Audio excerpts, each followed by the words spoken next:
Do you have any idea what their defense is going to be, given the fact that the judge is basically taking away their defense? Am I the only person in the world talking about attacking the timeline, hacking the timeline, hacking the timeline, hacking the timeline? Do you have any idea what their defense is going to be, given the fact that the judge is basically taking away their defense? Taking away their defense. Like, am I in crazy? Am I in crazy? Like, am I in crazy? Like, am I in crazy? Like, am I in crazy? Challenge the timeline of the murders. Talking about attacking the timeline. What's the strategy today? Winning. Whose motherfucking hair is that? What's the strategy today? Winning. The consensus has been challenge the timeline of the murders.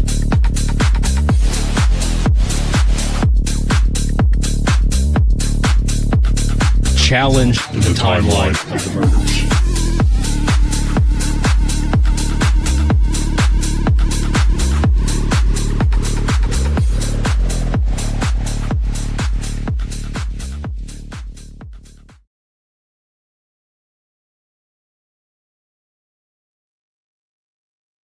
Hello. Hi, everybody. How's it going? Welcome to R&M Productions. I'm a little late. I'm 19 minutes late, but I got stuck trying to do a download, and Deebs had to come help me. And he did. Thank you, Deebs. Everyone say thank you, Deebs. So the title of tonight's live is Jerry Holeman is a Liar, because he is. So let's see. I'm still doing a download in the background. We have 6 minutes left, so I guess we'll do this first. Yeah, welcome. Oh my God, hi, Matt. There she is. Hi, Amanda. Are the shards of hot glass heated? Yes, obviously.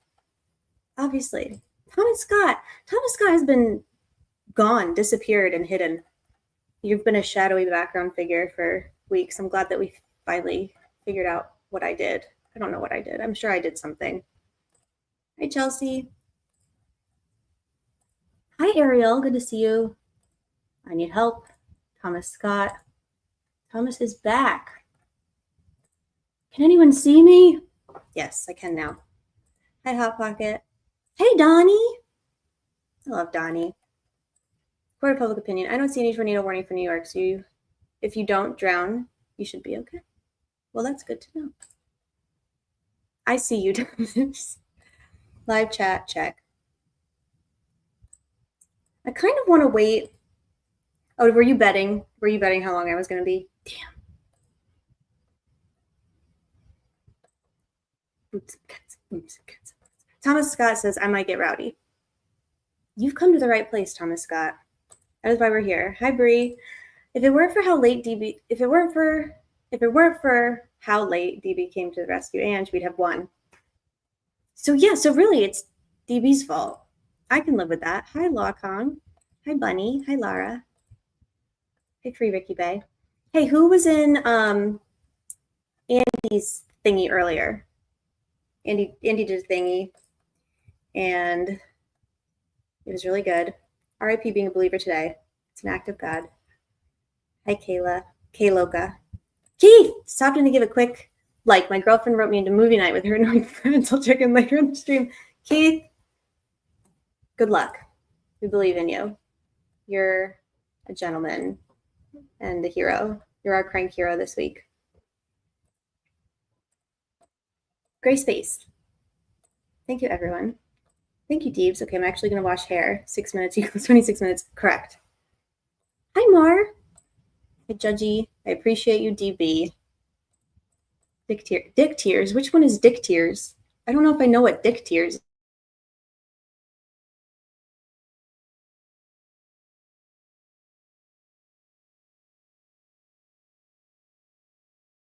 Which one is Dick Tears, Deebs? I can't see it. DB, let's do a test. Send Dick Tears. Oh, it's, okay. I know which one it is. I got you. Who loves you, Ange? J-Rock. You do, I'm told. Hi, Dirty Diana. Hi, Snappy Dragon. Woman, my BFF. Is this downloaded yet? No. All right. Let's look at a document. let's do a document together. I missed the first half hour, but I was and Andy's okay. I had enough time to make a batch of popcorn. My popcorn will still be here for the intro. Good. I did that for you. Torgo the White, Fat Sandwich Man Raid. Welcome. Welcome, Fat Sandwich Man. Hi, Bellmam. Hi, Garrett Pace. Where are we? Crazy World. We're in Crazy World. Hi, Candy. Your favorite Georgian lawyer sent us all here from the Fat Man stream. Oh, cool. Okay. It's Ned. Okay, that's who it is. Ned Slanders. So, hi, Lowered Customs. Present. Share screen. We're going to do a thing together. Does everyone remember when Nicholas McLeodus filed, well, he filed a bunch of stuff. Also, I found a really funny video of Nick being interviewed by Alexis McAdams right after he got his hair plug surgery, which is, by the way, no shame in that, but we're shaming him because we hate him. It was really funny. Hi, Teresa. Garrett Pace likes things. Hi, French. Hi, Skinny. PCA Gate. So this is the affidavit for search warrant. This is from, let's see, October 13th, 2017. There's definitely shame in their hair plugs. Okay, fair enough. There's shame if you're dickless. His narrative of the video has about 4 different versions, right? Mm-hmm. Yes, ma'am. Hi, Indy Cindy. Everyone go subscribe to Indy Cindy. She does videos. They're good. They're great. So let's do this.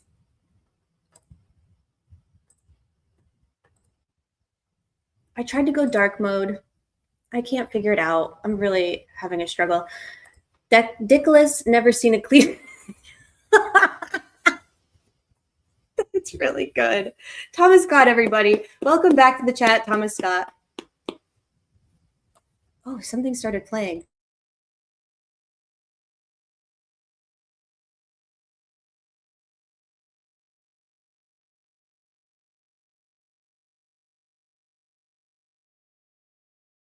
Fuck yeah, my video's done, so we don't have to do this lame fucking shit I was gonna make us do.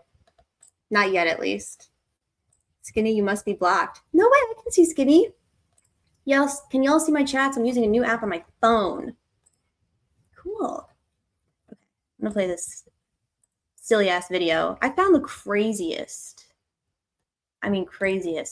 videos earlier. Save to your desktop. Is it? Is it really? Ready, everybody? Does everyone have a snack? Does everyone have a snack and a drink? If one more person can't be seen, everyone's getting an unbanning. I went in earlier to make sure I couldn't find Thomas Scott in there, and I couldn't. So I don't know, whatever you did, DB or Miku or whoever fixed it, thank you. I couldn't find you, Thomas. I looked everywhere. I looked in my blocked. I looked in my Gmail blocked. I looked in my whatchamacallit. I looked everywhere. But this would be disastrous because I have about 200 blocked accounts in there. They would all just come flooding in. Oh, God. All right. Hi, Possum. Hunty isn't still, he's still in the basement. All right, here we go. Let's do a watch and scream together. Oh, Miku's in here. Miku, I almost finished going through the documents that you sent me the other night when we were in Letcher County. They're pretty fascinating. I have some follow-up questions that we have to go over together. Bong loaded and ready. Hell yeah. That's what we like. Cheese popcorns. I got smokes, possum friend. This first clip is for Mavhawk, just because I thought that they would appreciate it. Although I think everyone in here will appreciate this first clip. Give us your thought, but don't do a side-by-side with a living human being. It makes sense. And keep in mind that a sketch is not a photograph. It's a rendition of an approximate view. It is not a digital photograph. Hold on. A sketch, what did he say? A sketch is not a photograph. It's a rendition of an approximate view. Okay, that's a new one that I hadn't heard. We also talked to a sketch artist, not one here in your state, who said sketches really aren't for people who don't know the person. Right. They're for people who Give us your thought, but don't do a side-by-side with a living human being. It makes sense. And keep in mind that a sketch is not a photograph. It's a rendition of an approximate view. It is not a digital photograph. We also talked to a sketch artist, not one here in your state, who said sketches really aren't for people who don't know the person. Right. They're for people who do. Oh, I love that. That's so true. Yes, that's so true, Barbara. That's so true. My problem is, I said, yes, Barbara, yes, I love that. It's so true. We want to do it one more time? I do. I definitely do. Give us your thought, but don't do a side-by-side with a living human being. It makes sense. And keep in mind that a sketch is not a photograph. It's a rendition of an approximate view. It is not a digital photograph. We also talked to a sketch artist, not one here in your state, who said sketches really aren't for people who don't know the person. Right. They're for people who do. Oh, I love that. That's so true. Yes, that's so true, Barbara. That's so true.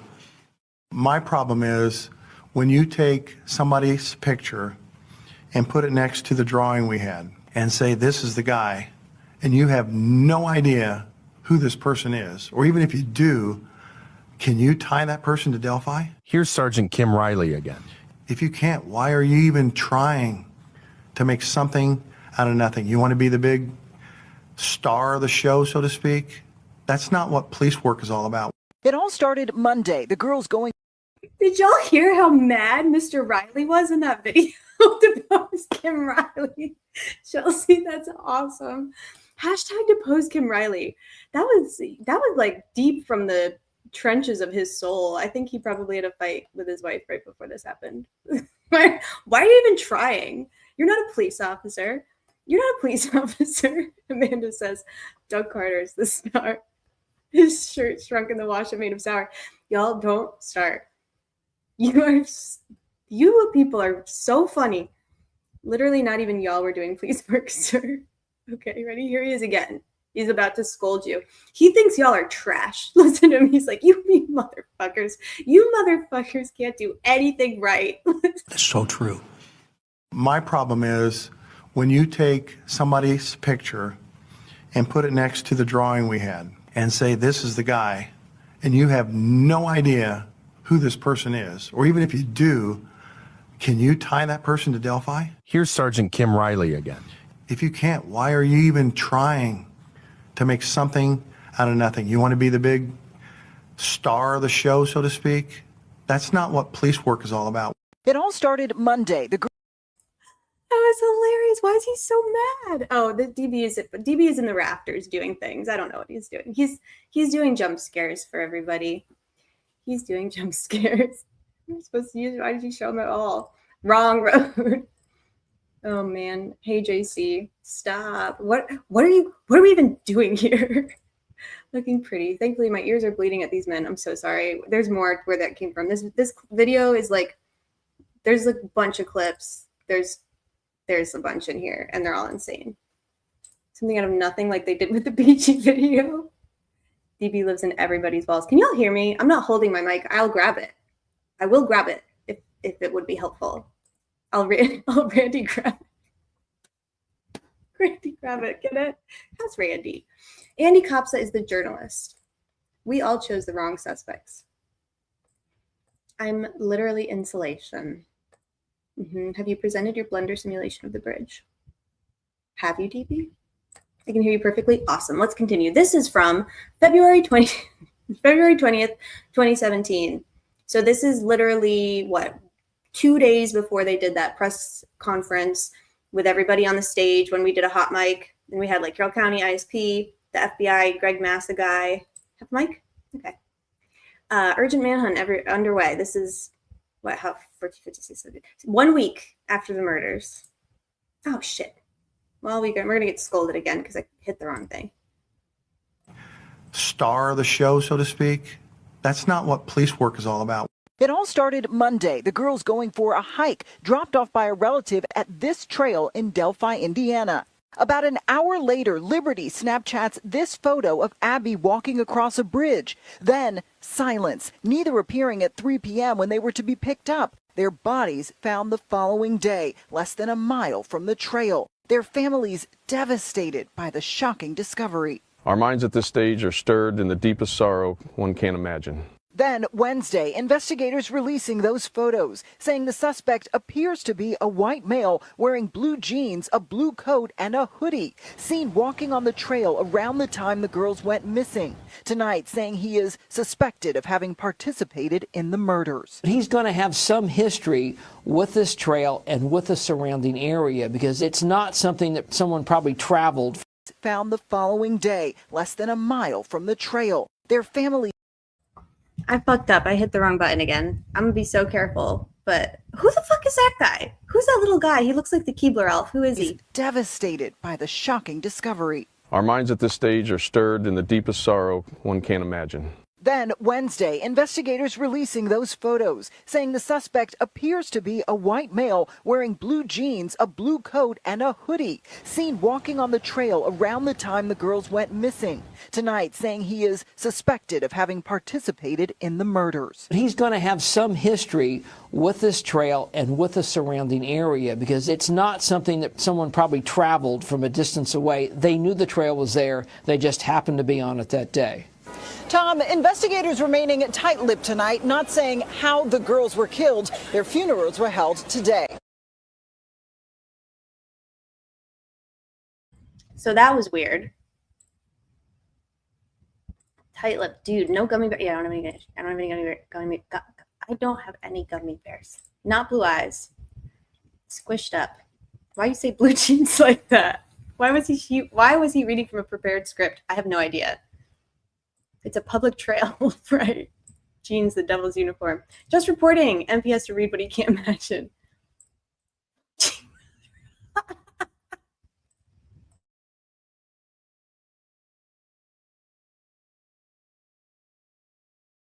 Moving on. I'm searching for a man who may have seen them on the trail. Hunting for a railroad 13-year-old Liberty 15-year-old Abigail Williams and 14-year-old Liberty German. This one has a different feel to it, unlike anything we've had before. The two friends dropped off at this nature trail. Unlike anything we've had before. I sure fucking hope so, Toby. Near Delphi early Monday afternoon. Liberty Snapchatting this picture of Abigail on a railroad bridge. But when family returned to pick them up a few hours later, the girls were nowhere to be found. After a massive search, their bodies discovered a day later about 3/4 of a mile from that bridge. Investigators now zeroing in on that Snapchat picture and carefully combing through the girls' cell phone records. Technology, I will just say in general, has been important with what we're doing right now. It was just... Did everybody hear that? I grabbed it. I grabbed it by its base. Technology has been really important. Technology, Tobe. This is the 20th of February still. This is still the 20th of February. All rights reserved to Mindshock. By appearing in this video, one Tobe Liaisonby does not grant us permission to use his likeness and other promotional materials, and no compensation is provided. And all rights remain with Mindshock. Also fuck Jerry Holeman and also fuck Nicholas McClelland. Also free Ricky. Also free Ricky. Let's continue. Before 2 p.m. on Monday, the 13th, these two photos were posted to Libby German's Snapchat. No one thought there was a problem until the two teens didn't show back up at 5:30 to meet their parents. A short time later, their parents called police and they started searching. So, knocking everything over. So this scanner audio that's about to play, I had not heard before. I'd heard some of it, but I hadn't heard all of it. Tell me in the chat if you've heard this before. At 8 p.m., more resources were called to help with the search. We need manpower at the station. Neighboring fire departments and state police were called out to help, searching the area in the dark until calling off the search just before 1 a.m. Then on Tuesday, the search team started looking again. We are north of that railroad bridge. I believe we're in location. We're going to start searching this area. State police's helicopter also joined. So they say we're in location. We're going to start searching this area, and this is before the girls are found. How do they know what location? Like in location, because they had people still like miles and miles away searching. You know what I mean?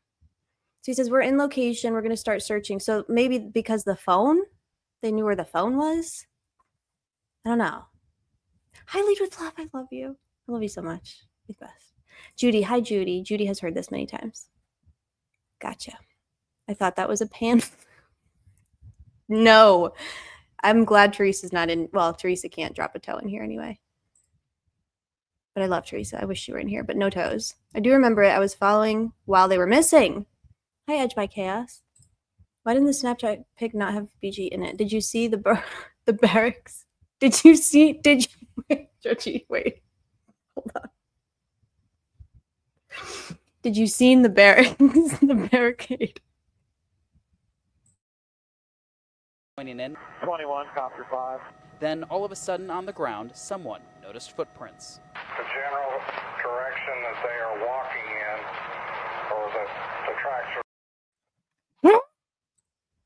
Footprints? Did y'all see footprints? Footprints? We're going to start searching this area. State Police's helicopter also joining in. 21, copter 5. Then, all around, someone noticed footprints. The general direction that they are walking in, or that the tracks are leading to walk in, and try to keep everybody out of that general area. Anthony Rene Greeno. Oh, I made a new Noe clip and I didn't upload it. I'm not going to do it again. I'm not going to do it tonight. Did y'all hear that again? Kat is in here. Hi, Kat. I've been screaming about these tracks for years. You sound like Bob Mata, Kat. I love you. You have been. You have been. Let's listen that one more time. 5.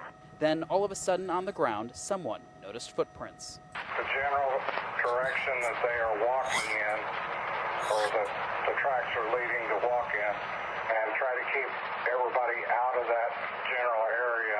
Then, at 12:15, girls have been found. As police investigated, they released a still frame from a video clip on Libby's phone showing. Look at this motherfucking still frame. That's the worst thing I've ever heard. Yes, that was well, one of them, the last one that said the girl, well, actually, I don't know. Let's see. Been found. As to walk in and try to keep yes, that's Tobe. everybody out of that general area. That one is Tobe. Then, at 12:15, they literally found some cops. As police investigated, they released a still frame from a video clip on Libby's phone showing this man. Then, police on Sunday collecting enough evidence to call the man a prime suspect in the girls' murders. Police working around the clock, looking at tips and interviewing possible suspects, but hitting brick walls each time. Today, police releasing an audio clip from that same recording as the still frame. Delphi, the FBI is putting together a suspect profile. But hitting brick walls each time. Today, police releasing an audio clip from that same recording as the still frame. That sounds like trash. That's a trash recording. That's garbage. Hi, Post-Punk. It sounds so different. This is literally from the 20... Oh, wait, no. This is from... When is this from? This can't be the 20th of February because this is after the 20th of February. Did I say when this was? Motherfucker. I said it was, look, February 20th, 2017. How is that possible? How is that possible? Oh, unless I bet this is a different video. This has got to be a different video. Okay, ignore me. Never mind. This is different. So it's February 20th and then February 23rd are the two clips we just watched. So this one is the 23rd because they released the get out of here. Where's Noe from? That's a great question. That's a great 15. question. Girls have been found.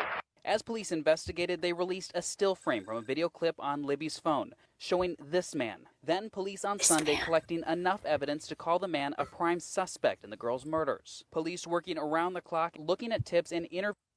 I'm sorry to keep stopping it, but like this is dumbfounding to me. Noe for sheriff. I agree.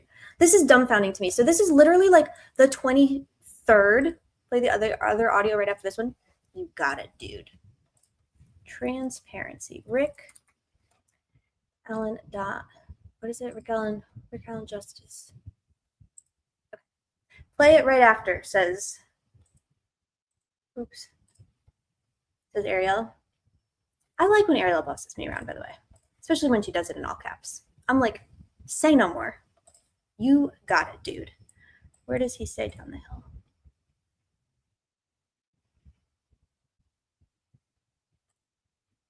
Okay, it's I don't have the I don't have the enhanced clip, but I can upload it in a second. Okay, so here we go. Video clip on Libby's phone showing this man. Then police on Sunday collecting enough evidence to call the man a prime suspect in the girl's murders. Police working around the clock, looking at tips and interviewing possible suspects, but hitting brick walls each time. Today, police releasing an audio clip from that same recording as the still frame.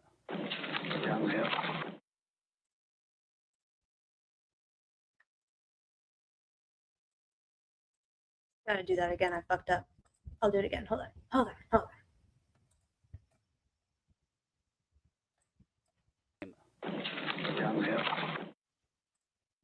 Delphi, the FBI is putting together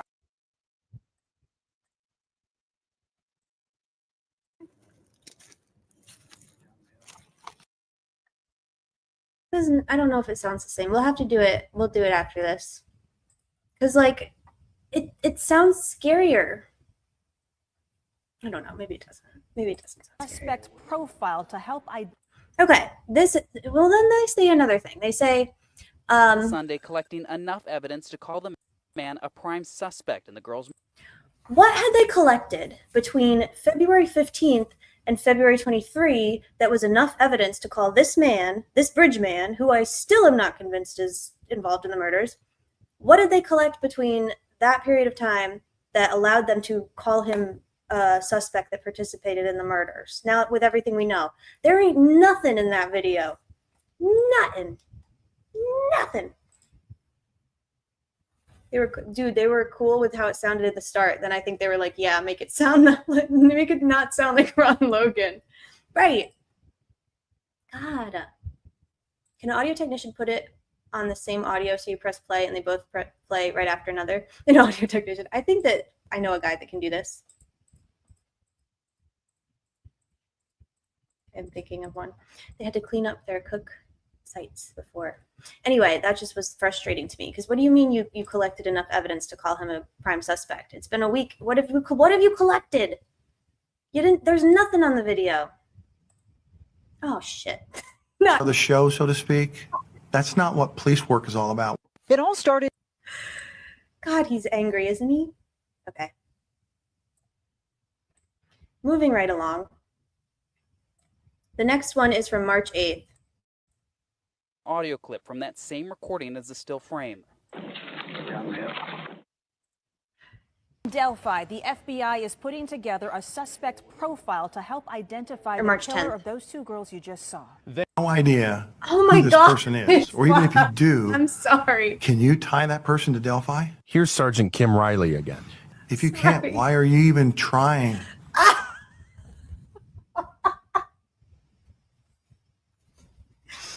I can't push the buttons, Deebs. I keep fucking up. God, he's so angry in this clip. Doug Carter tonight. He's telling March 10th. Investigators are still working around the clock. Williams' killer to justice. Thanks for joining us tonight live at 5. I'm Dan Spieler. And I'm Fanchen Stinger. It is the big story right now. We are also learning more about key evidence found at the crime scene. Fox 59's Alexis McAdams has been covering this case from the start, and she's live with more tonight on what we're learning now. Alexis? Dan Fanchen, that's right. This is all new and exclusive information that we're bringing to you right now. We just talked with the superintendent, Doug Carter of Indiana State Police.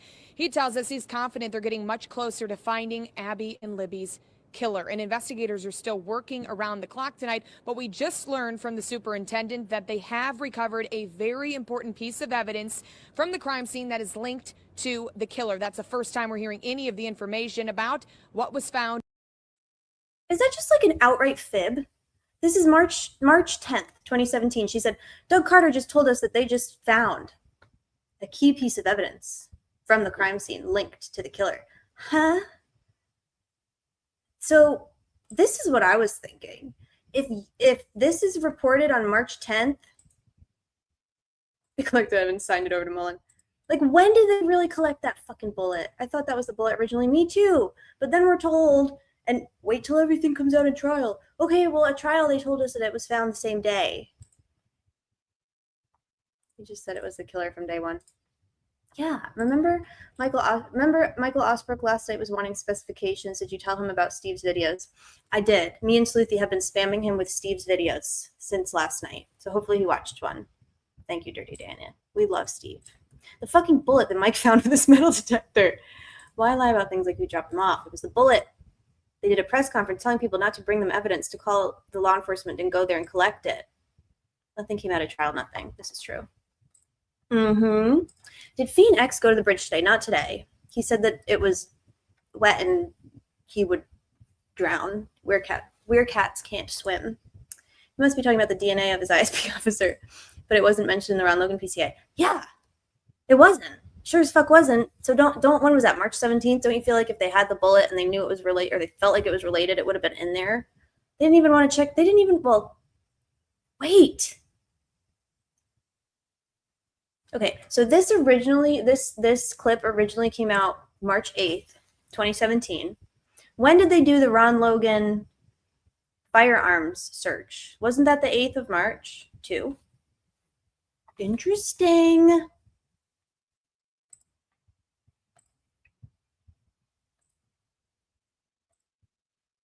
No mention of it whatsoever.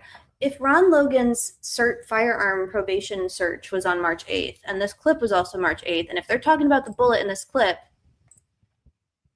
maybe we should check this bullet against Ron Logan's 156 guns. It's a thought. It's a THOT thought. Get Uncle Bab. I got a bone to pick. That is something. Cranks, write that down. Write that down, Cranks. Motherfucker, I knew it. At the crime scene. And also, this is an active and ongoing investigation, but with that key evidence and a suspect profile, police tell us they're getting closer every day to that killer, and they want him to know that. Right now, they're still going after him with the mindset that he could very well be a local. Now, the FBI profile that is in the works right now will give police a better idea of who exactly they are looking for, because they do have that voice and they do have that grainy photo, but this looks at behavioral aspects of that person. So behavioral analysts from the FBI can identify behavioral aspects of the person based on the crime scene. But we're also gonna literally ignore everything about the crime scene. Oh, there's a clip in here. Okay, I'm gonna keep playing it. There's one clip in here. I just play it. By certain personality traits, behavioral traits, and lifestyle things that the suspect would have. All of that information then gives police clues to what kind of things they can be looking for when they're serving those search warrants here in Carroll County and around central Indiana. Now, we talked exclusively to Superintendent of Indiana State Police Doug Carter tonight. He tells us that they have several pieces and parts, but they're still looking for that one piece of evidence or tip that's going to crack this case. I know that we have the human element. We have a very solid science element. We're using every capable process that we have from a scientific perspective, as everyone would expect us to, and we will continue to do that until there's nothing left to do. Would that include DNA? It does. Was DNA found at the scene? It includes DNA. We haven't ruled out the possibility that it's a local person. Every time we can clear somebody, it gets us closer, where we're confident that somewhere in these tips that we have some valuable information. Every time we can eliminate one, we can move on to the next. Now, family members will be speaking to us for the very first time here in Delphi tomorrow, and investigators are hoping that when the grandpa, it's Libby's grandpa that's going to be speaking to us, when he talks and people see. This part is so fucked up. This, I did an audible what? When I heard this. Think about, okay, so this is March 10th, 2017. The families, at no point, none of the family members had spoken out publicly, officially, right? So we're almost at the month mark at this point since the murders, and nobody has spoken out from the family officially yet. And so this is right before Mike Patty goes on stage with Becky and they do their statement to the whatever news and media. Listen to what this chickie says about why police have asked Mike Patty to give a statement and speak to the public, okay? That when the grandpa, it's Libby's grandpa that's going to be speaking to us. Now, family members will be speaking to us for the very first time here in Delphi tomorrow, and investigators are hoping that when the grandpa, it's Libby's grandpa that's going to be speaking to us, when he talks and people see that in the community, that somebody who may be holding back information will hear their plea. Obviously, it's going to be a very emotional time for the family, and maybe that will be the connection that somebody needs to give these police a break in the case. So we're gonna put the grieving family, hi Case by Case, we're gonna put the grieving family on the stage, and they're gonna give a statement, and they're gonna be super emotional. And we're hoping that the emotionality of the family is gonna make somebody confess, or it's gonna shake something loose. People are gonna see these family members that are suffering and are sad, and that's gonna solve the case for us. So from day one, well, not from day one, from day whatever the fuck this is, they are using the family members of the dead girls to help drive their investigation forward as they see it. That is the reasoning and the logic of that is like the reasoning and the logic of a baked potato. That is the dumbest fucking thing I've ever heard in my life. As if a killer of 2 girls would be shaken by the grieving family on the television. We're going to solve this case through emotional manipulation. That pissed me right off. God, that made me mad. Everyone go subscribe to Case by Case, please. People are going to hear him and say, holy shit, that's the voice. That's funny. maybe if they are withholding information, when they hear Libby's grandpa talk tomorrow, that's going to be the key to getting them to speak out. Obviously, those tips keep coming in. The reward keeps on growing. But police once again asking anyone who recognizes that man in the picture to please come forward. Reporting live in Delphi, I'm Alexis McAdams, Fox 59. That don't make a fucking lick of sense. Not a lick. That don't make a lick of sense. None. N-U-N. Oh, shit. Information when they hear Libby's grandpa talk tomorrow, that's going to be the key to getting them to speak out. Obviously, those tips keep coming in. The reward keeps on growing. But police once again asking anyone who recognizes that man in the picture to please come forward. Reporting live in Delphi, I'm Alexis McAdams, Fox 59 News. All right, Alexis, thank you so What did I do? Oh. much. Was there DNA evidence found at the scene of the crime? I think at every crime scene. Look at this motherfucker. Alexis is my girlfriend. Alexis is my ex-girlfriend. I dubbed her. Aw, Deebs. Love a kiss. Is Susan Hendricks okay, y'all? Oh, shit. You're going to have DNA. We're still... Look at this. Reporting live in Delphi, I'm Alexis McAdams, Fox 59 News. All right, Alexis, thank you so much. Was there DNA evidence found at the scene of the crime? I think at every crime scene you have, you're going to have DNA. We're still working on identifying whose all DNA we have there. Only released a portion of it.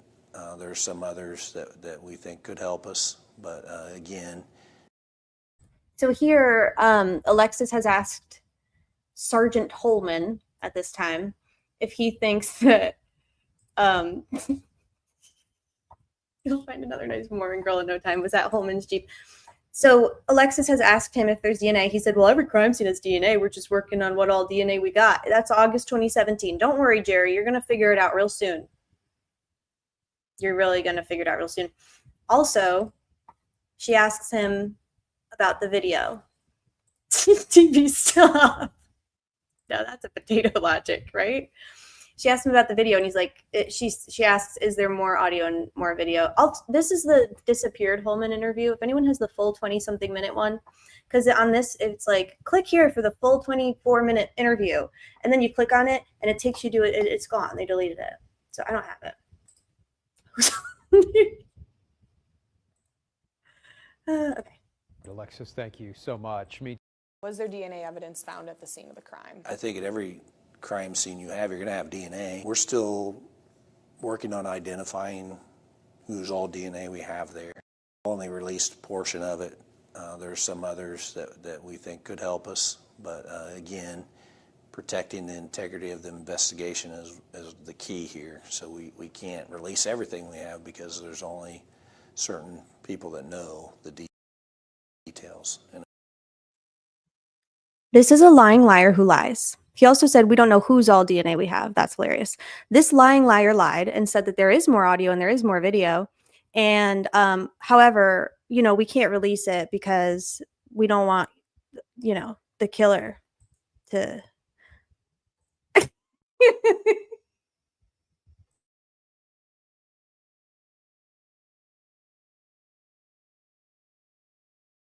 Portion of it. There's some others that we use all DNA we have there. Only released a portion of it. There's some others that we think could help us, but again, protecting the integrity of the investigation is the key here. So we can't release everything we have because there's only certain people that know the details. And if we release everything, then we get into possible false confession. Only released a portion. It's Abby Williams and Libby German.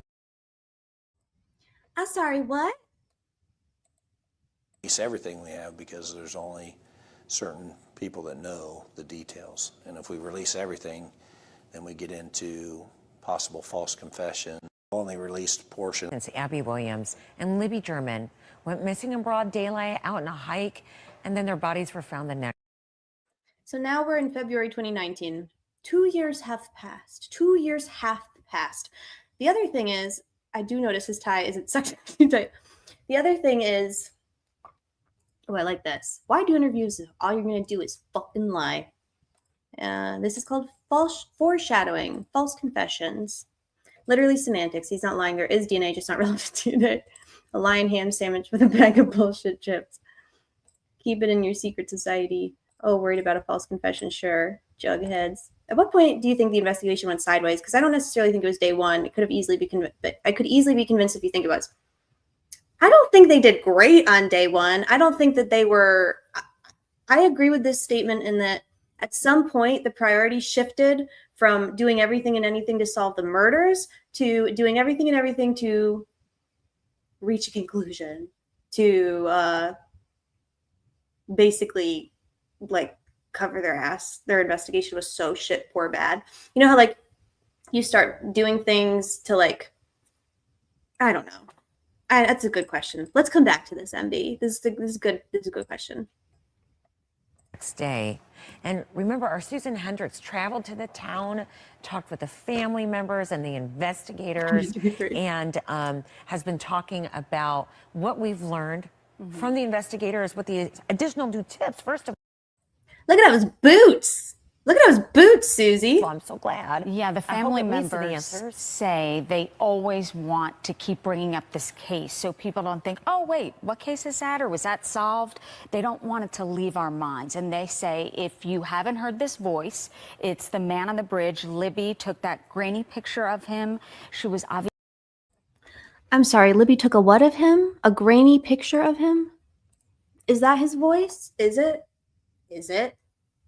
Is it, Susan? Obviously feeling a little uneasy, then hit record, and you heard this voice say, down the hill. Listen here if you haven't heard it.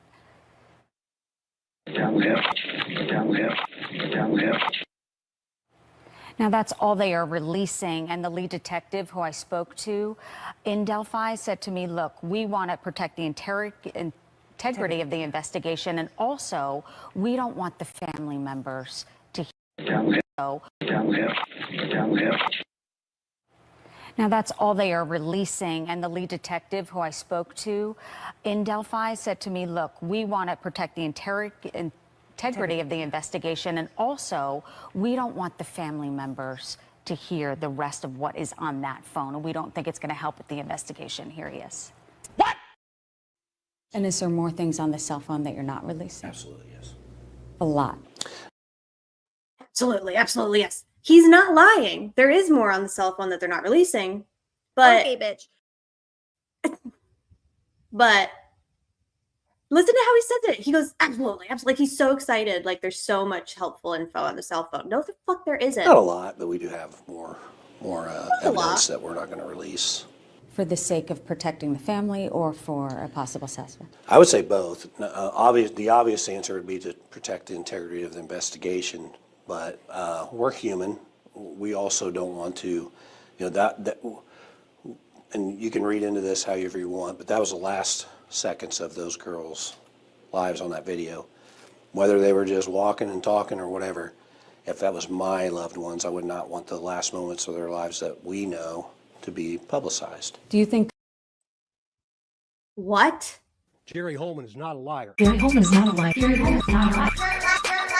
Jerry Holeman is not a liar. I'd like to do that again. Let's take that one again, shall we? To this however you want, but that was the last seconds of those girls. We also don't want to, that, and you can read into this however you want, but that was the last seconds of those girls' lives on that video. Whether they were just walking and talking or whatever, if that was my loved ones, I would not want the last moments of their lives that we know to be publicized. Do you think that person? Why? Can someone give me, like, I'm going to try and reserve what it is that I'm feeling and thinking right now. I'm going to suspend that for a minute. I want people to explain to me why you wouldn't want your, like, their last seconds of their lives. How do you know that? And this clip is something like seconds. Interesting. Yeah, the last seconds of their lives.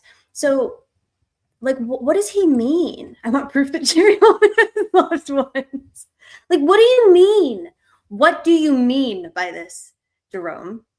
What the fuck does that mean? What the fuck does that?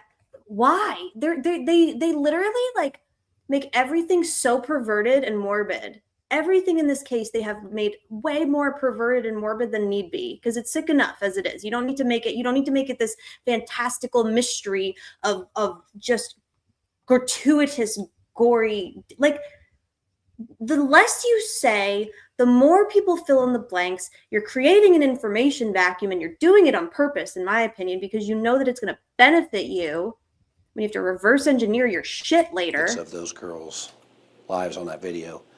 Whether we also don't want to, that, and you can read into this however you want, but that was the last seconds of the.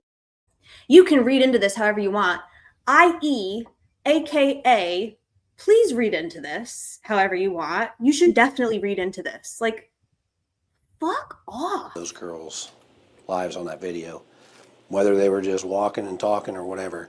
If that was my loved ones, I would not want the last moments of their lives that we know to be publicized. Was it the last seconds of their lives, Jerry, or was it the last moments of their lives that we know?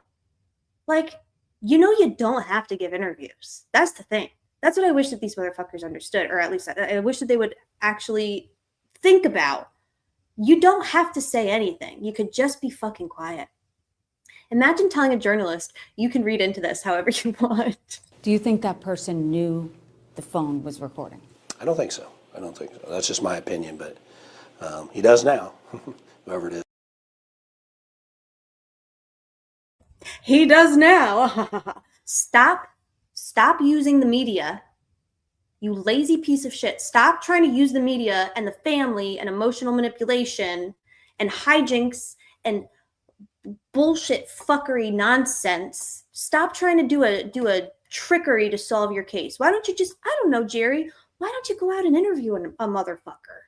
Why don't you interview somebody? Why don't you test a piece of DNA? Why don't you go canvass a scene or some shit?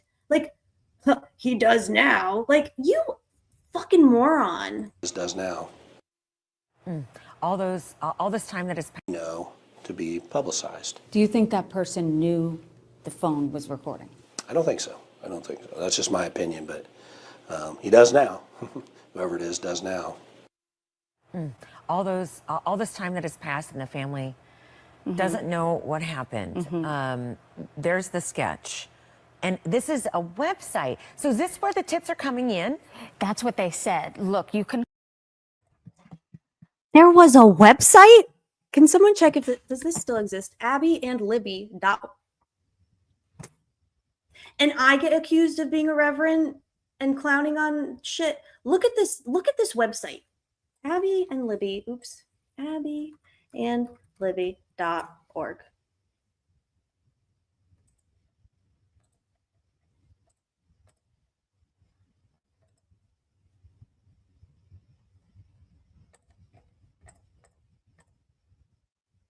Well, that didn't last long. I wonder what happened to their website. They had one in 2019. Hi, Hammy. I'm trying. You guys are funny, but I want to read all your chats, but you're going so fast. Just fucking investigate. Yes, there was a website. Judy, do you remember when the website was alive and living in a functional thingy? Do we think Jer has a few Golden Corral punch cards? Yes. Okay, anyway. And we're going to go through the hundreds and thousands of calls, or you can go to the website, look at the sketch. Spoiler alert, they didn't do any of that shit. They didn't go through the hundreds of thousands of calls now. Do you have a documentation and a record of all hundreds of thousands of calls?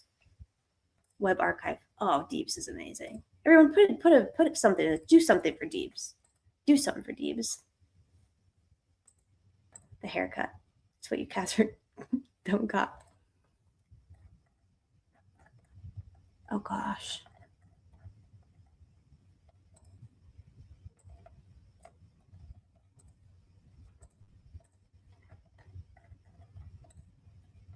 The suspect, still not apprehended, still on the loose. Learn more. Does this work if I do this, Deeps? Is it going to take me somewhere scary?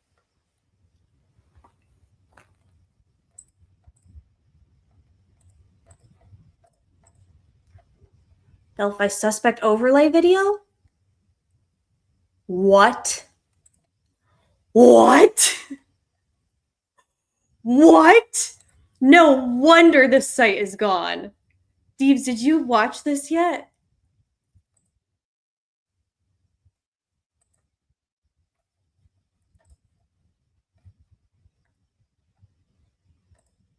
Wait, how do I switch over to... How do I switch my screen? This one.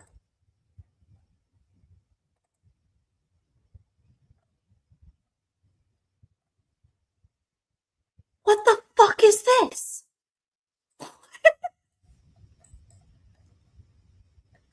This video is a composite of images extracted from Liberty German's cell phone and photos taken later near the site of the murders? This video material may be connected to the homicides? All suspects are in... What the fuck are we watching right now? Just skip, LOL? What do you mean? Skip what?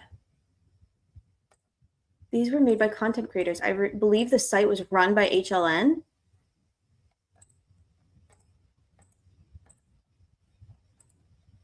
Show me now. Andrew totally looks like Gray. Who had the website? Oh my god, it's bad. I'm a local and I have a ton of stuff from the beginning. Yes! Send it to me. Do me an email. Do me a file dump. Oh my god, that is so bad. So, third paragraph. Thebes, use words. What do you mean, third paragraph? Save it quick. It's on here. We have it forever. It was 2017, wasn't it, Ange? The third paragraph. Where are the paragraphs? Go over to the right. This is hardly a paragraph, but okay. Well, go ahead. Did you wait a second? We're live right now. You can't talk to me like that in front of our friends. What were you trying to say?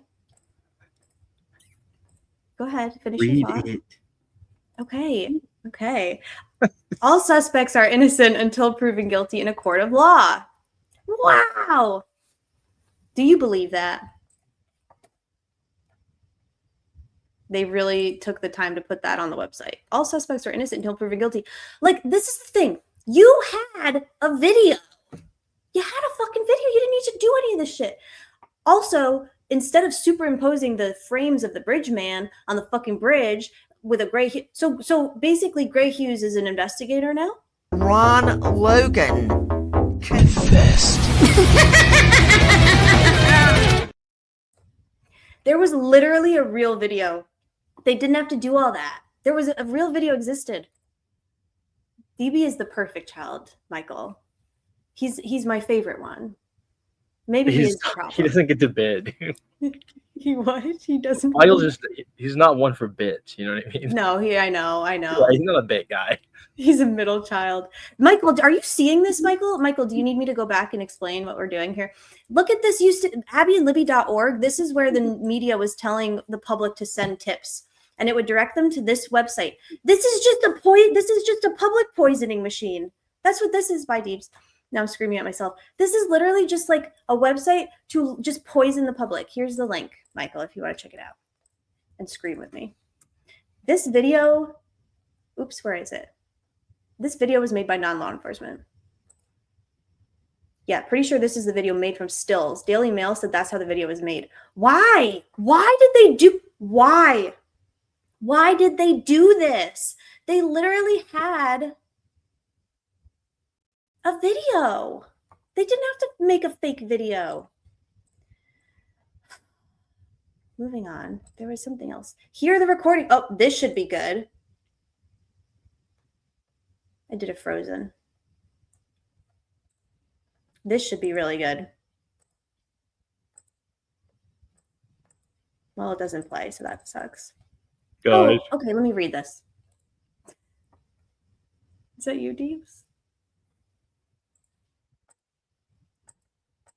Okay.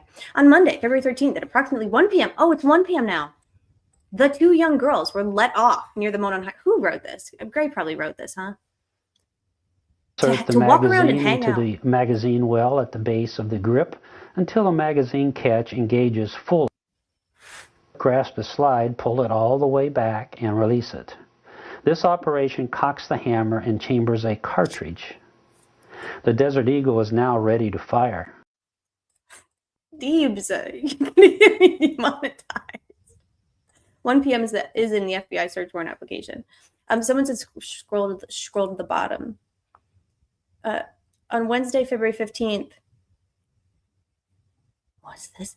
Law enforcement officers distributed a photograph of a person observed on the Delphi Historic Trail. The photo appears to depict a white male wearing blue jeans, a blue coat and jacket, and a hoodie.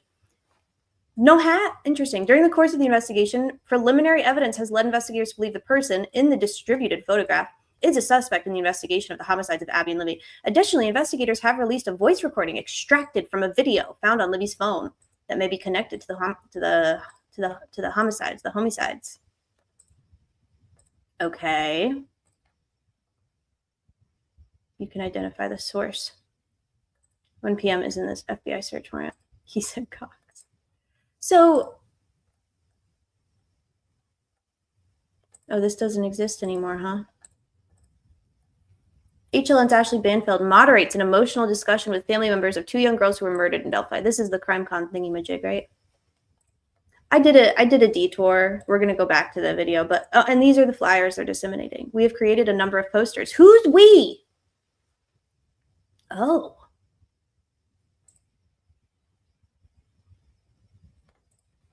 Wow.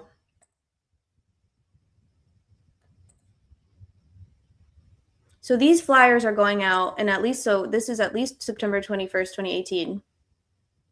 And it looks like it is, well, does someone know how to play with the Wayback Machine and figure out like how long the site was up, what it was doing? Oh, yes. If you look at the top, you can move different versions of the site to see how it changes over the years. Thank you, Deeps. Read my mind. It has a donation page. What? What? The website last logged on November 2024.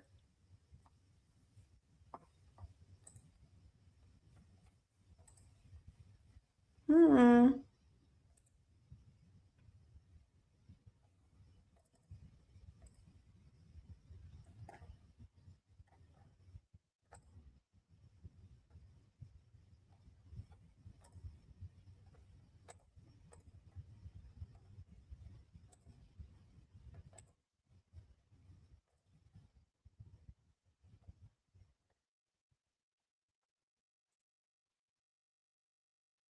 $2019. This is 2018. How do I oh, I see what I'm supposed to do here. Dirt.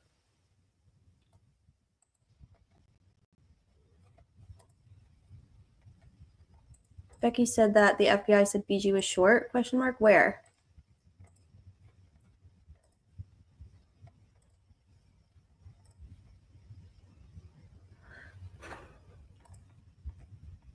This is upsetting. This is weird.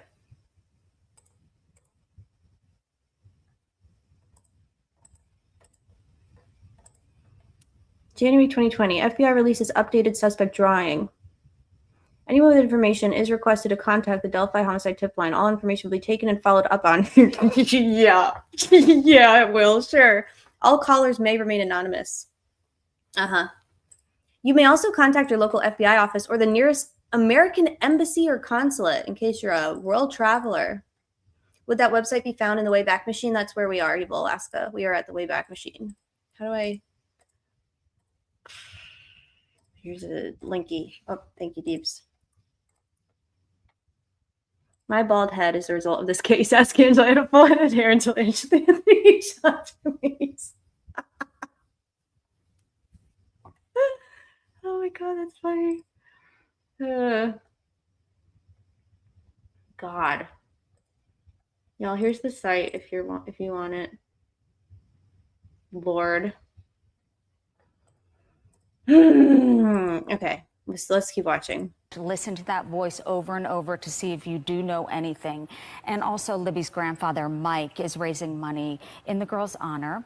So far, people in the town have donated picnic tables in their favorite color, purple and teal, and you can see ribbons all around Delphi in honor of those girls. There's the phone number up on the screen, but the actual website is Abby and Libby Tip at... If you can see that there. Yes. Abby and Libby Tip at CACO. She said Abby and Libby Tip. Honey, that's the email address. It's not a website. This is odd, right? This is just odd. This is all very odd. SHRF.com. Police say they've received 275 tips and counting since our special aired last Friday. Wow, guys. So this is a couple days or a week after that first HLN, or a couple days after the first HLN. Hi, Aaron. Special is aired.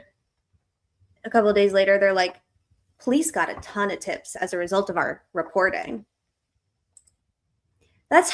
All they did was use non-investigative tools and strategies to not solve their case. That's all they did. They just fucked around. They just fucked around for fucking 5 years. That's all they did. That's almost triple what police got after they held a news conference on the 2-year mark of the girls' murders.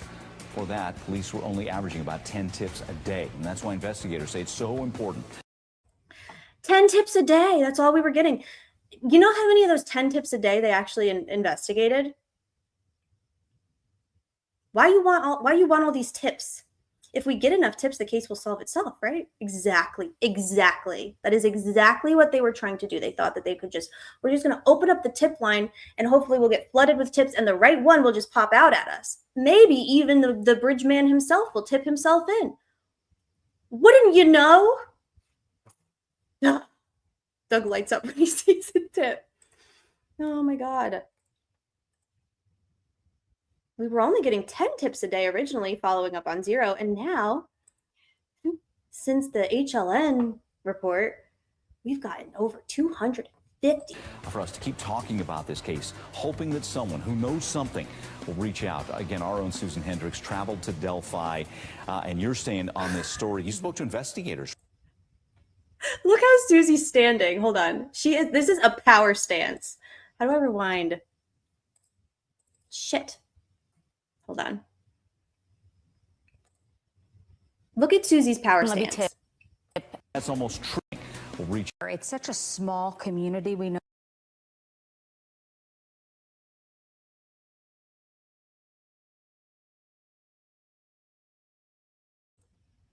Power stance, y'all. And you're staying on this story. You spoke to investigators, right? I did, Mike. She's when serving you're there, cunt. it's such a small community. We know that, about 3,000 people max.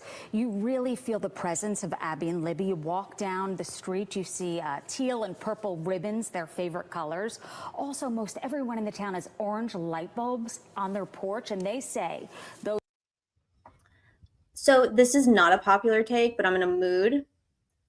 It's like they have canonized the girls. You know how they have that big fucking brass bull by the trailhead that's like, it's like enormous. It's right by it's off the Freedom Bridge. It's like, there it is. You're welcome to Delphi. Here's a fucking bull with it fully intact testicles in your face. Like, I don't know why, of all things, why a bull? I didn't know that Delphi was known for bulls.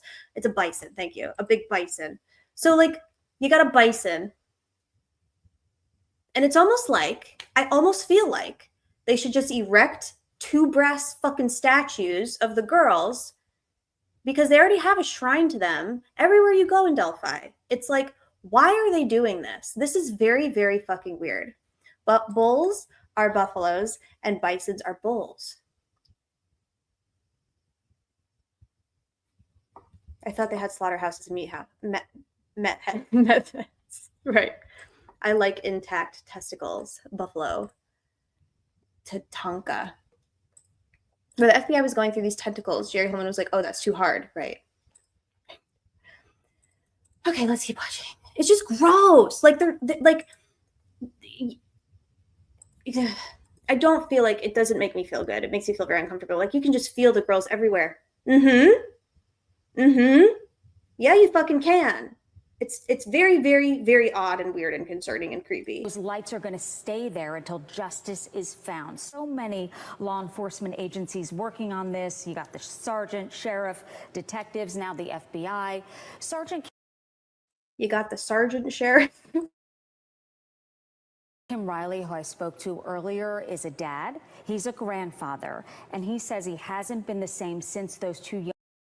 He's also grumpy, we've learned. He also has he's got a bit of an edge to him. Young girls were murdered, but he says with your help, they can solve it.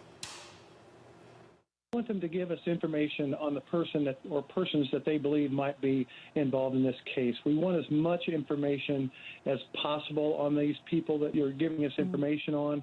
A name, if possible, height, weight, color of hair, any information that you have on them, the possible age, where they live, because it's really hard to go out.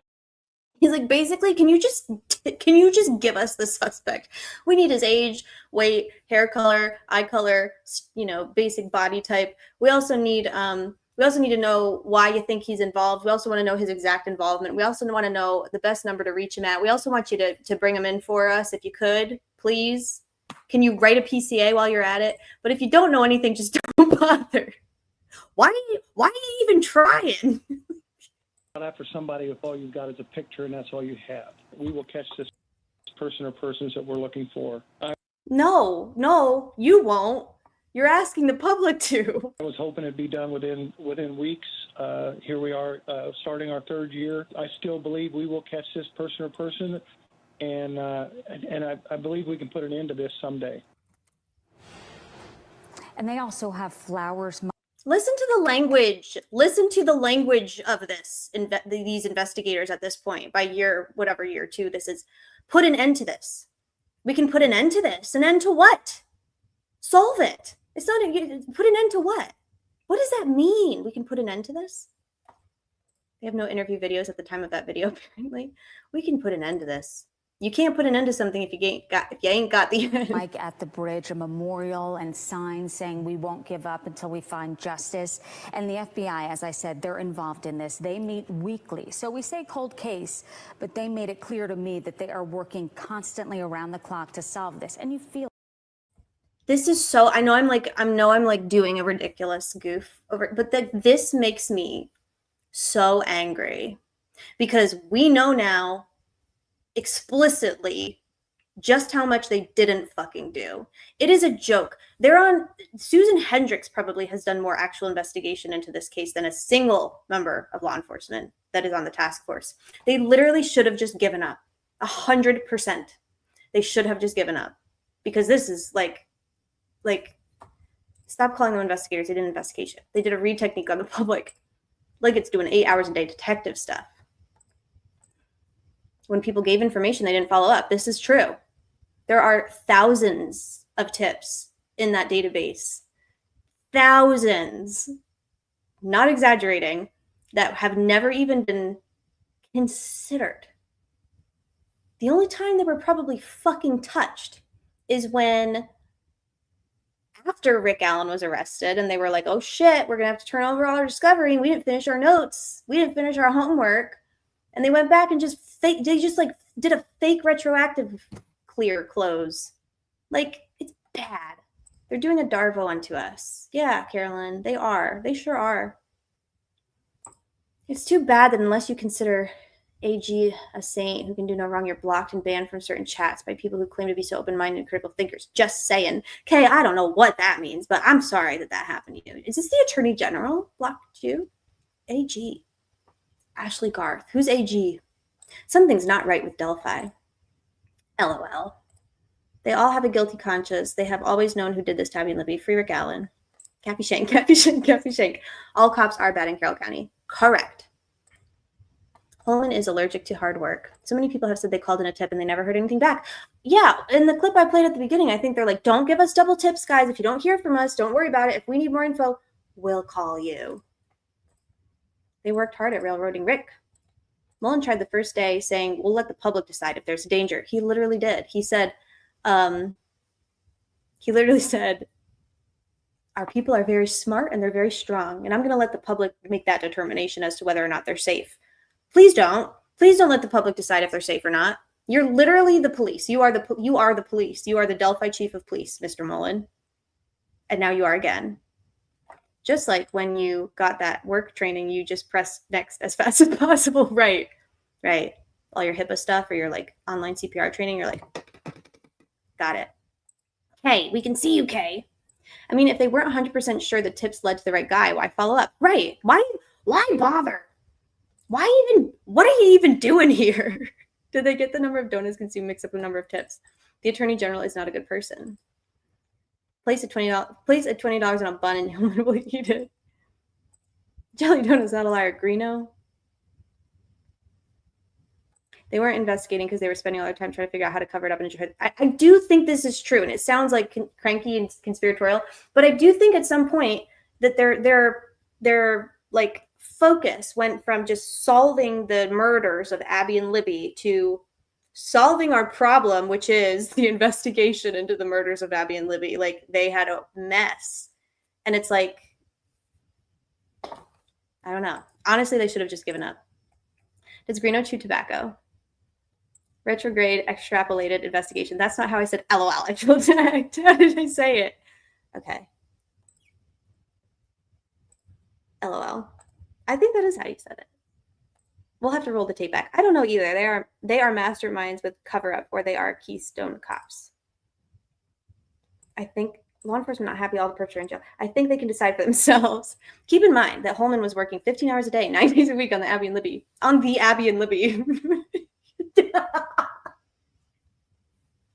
Then we got the Abby and Libby. And the same time, putting in 15 hours a day, 9 hours a week for the Flora 4. He tried. Give him a break. Oh God, I hate that picture. Everybody knows that Skinny watched Jerry Holeman get his ass beat, right? Back in the day. Back in the old days. Maybe they were too busy defending themselves against the last case they reached conviction on to worry about this one. We'll let the public decide. Interpret this. We'll let the public decide. We're going to let you interpret this however you want. But then we're going to make a website where instead of just putting the video up, we're going to take 3 or 4 screenshots and we're going to interpolate them to make him like move. I don't understand. This is my problem. This is the problem. I don't understand why they did any of the shit that they did. I don't understand why they did most of the shit they did. She reminds me of a Lego person. That yellow really sets it off. Use your best judgment, y'all. Me doing a FERPA training to teach. 2 dead girls, but let's let the public decide if they're safe. Yeah. Well said, Kay. Anthony Renee Greeno is AG. Oh, not the Attorney General. AG Anthony Greeno has you blocked. Good. Good for you. Holeman was just so sweepy and needed a blanking nap time. That was the most bizarre statement I've ever heard from a police presser. That was one of the most ridiculous things I've ever heard. Yeah. Right. I hate that. They were also gathering. Who knew? Kathy Schenker dated Ron. Maybe. How is old Kathy Schenk's daughter? Is she the one that was working at Ron's farm? How old is Kathy's daughter? No, I don't think that was her, but maybe she was, because she did talk about, she's like, I spent all kinds of time at his house with his animals with my dad. My dad. She's weird. I have wondered that too. I have questions. They searched a house. I have questions. They searched a house, Bicycle Bridge Road on February 17th with a search warrant. Whose house was it? Oh, I will. Yeah, Rakita sucks. That was a dumb question, Susan. Pat Rakita is a traitor. I had hoped that he would clean shit up, but no. Give them all polygraphs. Jump scare. John Castor. Case by case, thank you. You shouldn't have. I'm glad you're here. Everybody subscribe if you're not already. John Castor. Who's John Castor? I don't know who that is. John Castor. John Castor. Read into it. Yeah.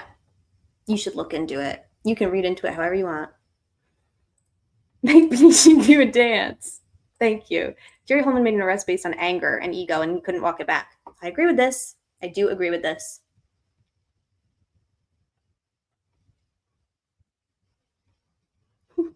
Lie detectors for everyone. There was a Schenk Realty in Delphi. Becky Patty was in real estate, money laundering. Ooh.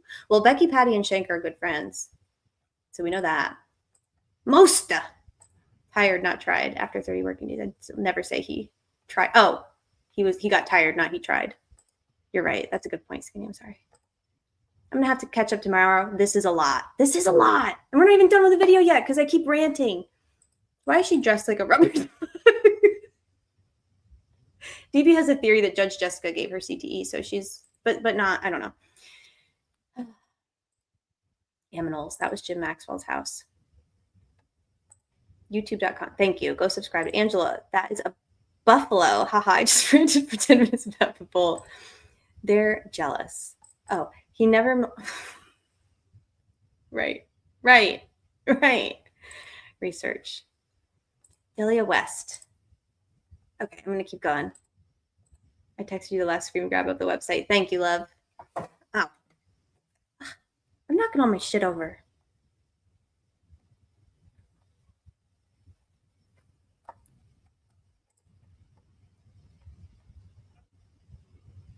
Oh, God. That's awful. I think Nick is more involved than we know. Jerry got mad at the wrong time and convicted a whole man instead of being like, oops. Right. Thomas.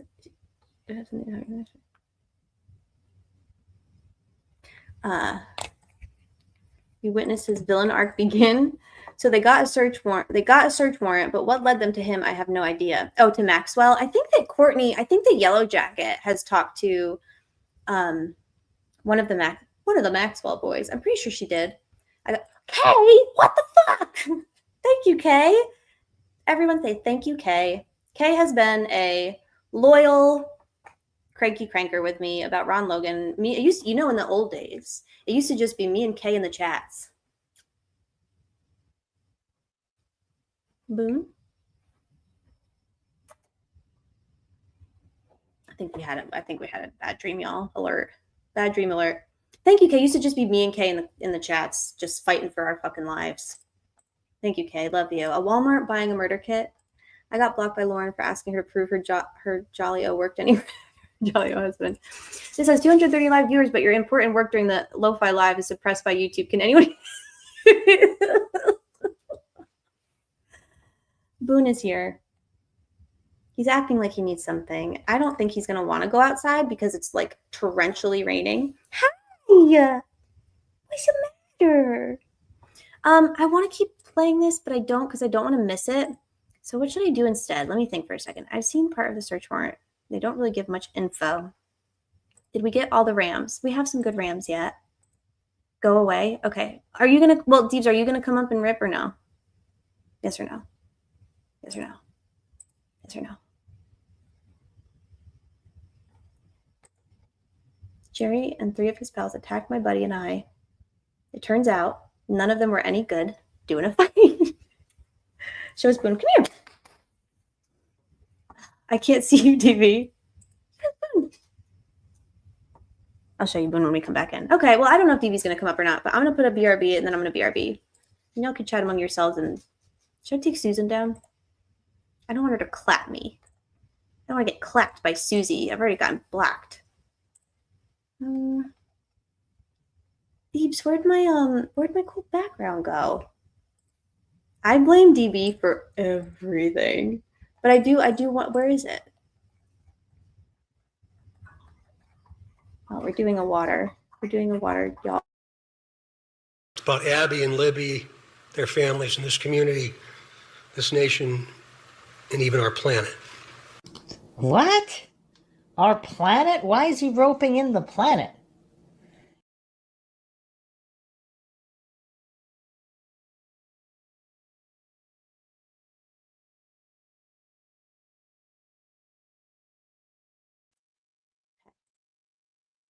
BRB, don't go away. You can go away if you want. I'll be right back.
Is that what? Is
I'm back.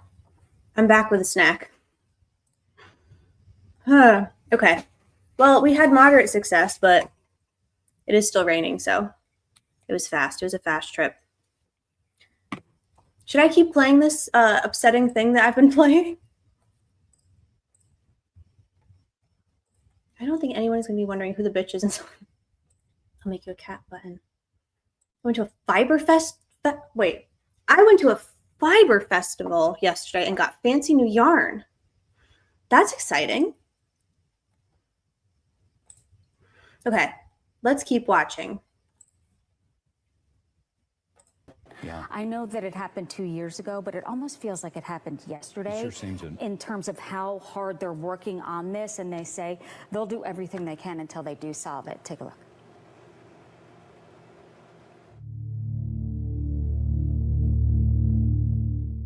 Years after the horrific murders of 2 young girls along a walking trail in rural Indiana, investigators are frustrated yet resolved, insisting this is not a cold case. We have never called this a cold case. We're not going to give up, and the person out there knows that his time is limited, and that whoever's responsible, whoever's involved in this, if somebody knows something and they're not telling us, they're just as guilty as the other person, so they need to come forward, and if they're scared, we'll help protect them, and they can remain anonymous.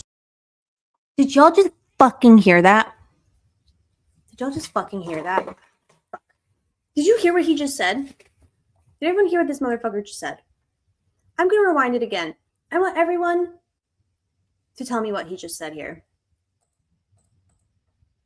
And they're not telling us, they're just as guilty as the other person, so they need to come forward, and if they're scared, we'll help protect them, and they can remain anonymous, but there's somebody out there. Come forward. Oh, yeah. Okay, I'll rewind a little more. This is insane. Whoever's responsible, whoever's involved in this, if somebody knows something and they're not telling us, they're just as guilty as the other person, so they need to come forward, and if they're scared, we'll help protect them, and they can remain anonymous. If you're scared to come forward with information, don't be scared. Come forward. We'll protect you. They're encouraging members of the public to come forward, and we'll protect you if you come forward. Just like you protected Rick Allen when he came forward? Are you kidding me? That made me maddest out of everything in this entire clip. This part made me It is the world that has been pulled over your eyes to blind you from the truth. Yeah. What he said. Or pin it on you. Motherfuckers. God. And whoever's responsible, whoever's involved in this, if somebody knows something and they're not telling us, they're just as guilty as the other person. So they need to come forward, and if they're scared, we'll help protect them, and they can remain anonymous. But there's somebody out there that knows who's responsible for this, and we need their help. To protect the integrity of the investigation, This motherfucker just said, this man really just said, if you have information, he's just sitting, just chilling with Susie. If you have information about this crime and you don't give it to us, you're just as guilty as the killers. That seems a little unfair. A little unfair. But don't worry, we're going to protect you in our special Westville protection unit. God. Why are we pretending that we're making a BG out of 3 frames? I don't know, Kat. I have done some fiber spinning too. His aloofness is pissing me off. Yeah, with his fucking fat little hands in his pockets. God, anonymous protection, but you're guilty. Yeah, we're going to protect you if you come forward and you come forward and give us information if you have any, and we'll protect you. But if you have information and you don't come forward, you're as guilty as the killers. What do you mean? What does that mean? What are you eating? This is it sounds way worse than it is. It's just a dairy-free ice cream. You almost forget that it's not like real, you know? After a certain amount of time, you get used to it. So they say. Holeman went to CrimeCon. My boss gave me a Christmas. Oh, man. Shit. My boss gave me a Christmas present, but called me rascal. I'm okay with everything. Hands in pockets, swaying back and forth. One more thing he has to do before he gets home. Yeah, fuck you, Jerry Holeman. Glory Holeman just spewing.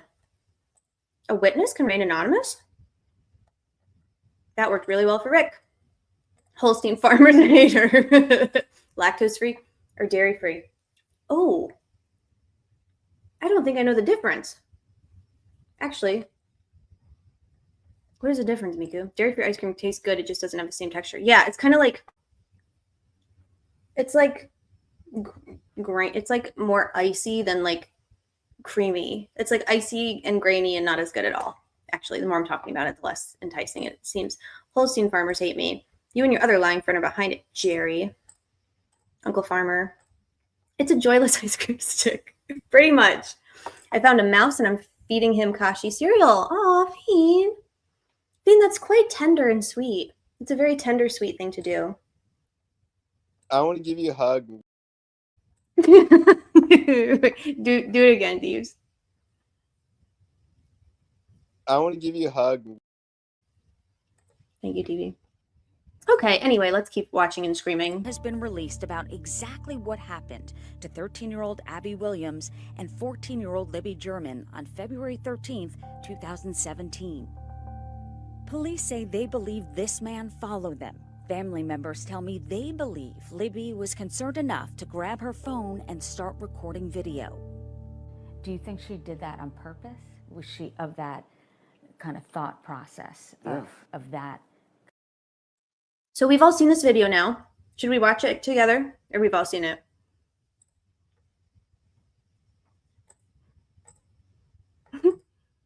So Susan Hendricks is asking the family, the parent or the grandparents of Libby, do you think she recorded that on purpose?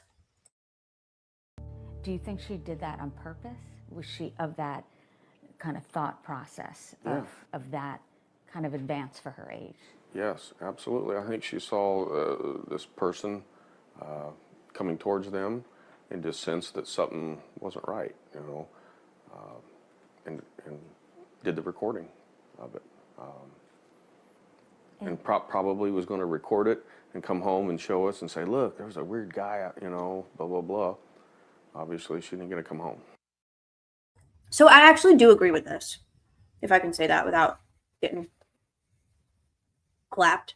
I do agree with this when he says, like, if she did record on purpose, which I'm not convinced she did or not. I have no idea. But if she did record that on purpose, I feel like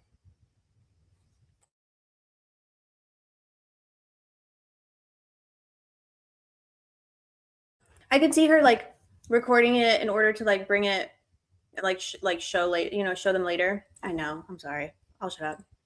Investigators who call Libby a hero for hitting record released this portion of what was found on her phone.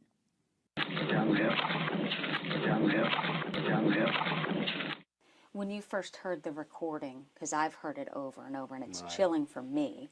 I can't imagine living here and hearing that. What was that like?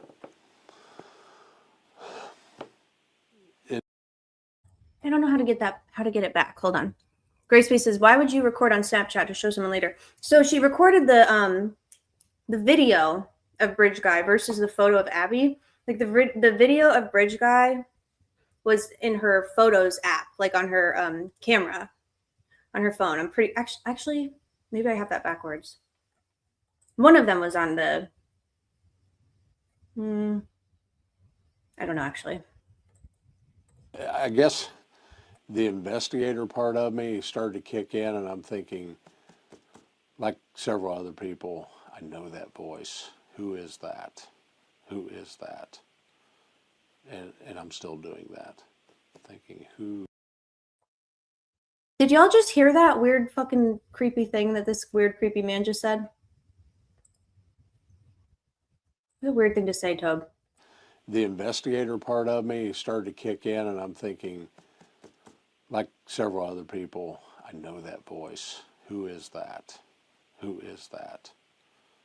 And I'm still doing that, thinking, who is this person? I've heard that voice somewhere, but to this day, I can't put a name with that voice. When family arrived to... What do you mean? What does he mean? Well, who is that? I know that voice. It still hasn't come to me, though. Just like the magic tip hasn't fallen out of the sky, and just like the killer hasn't turned himself in, the voice and who it belongs to just hasn't come to me yet. Imagine if there was a way you could find out who it was without it just like fucking coming to you one day. God almighty. Yeah, we should probably find that out. Good Lord.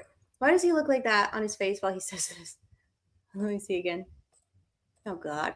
Oh God, these men. All of them. And I guess the investigator part of me started to kick in, and I'm thinking...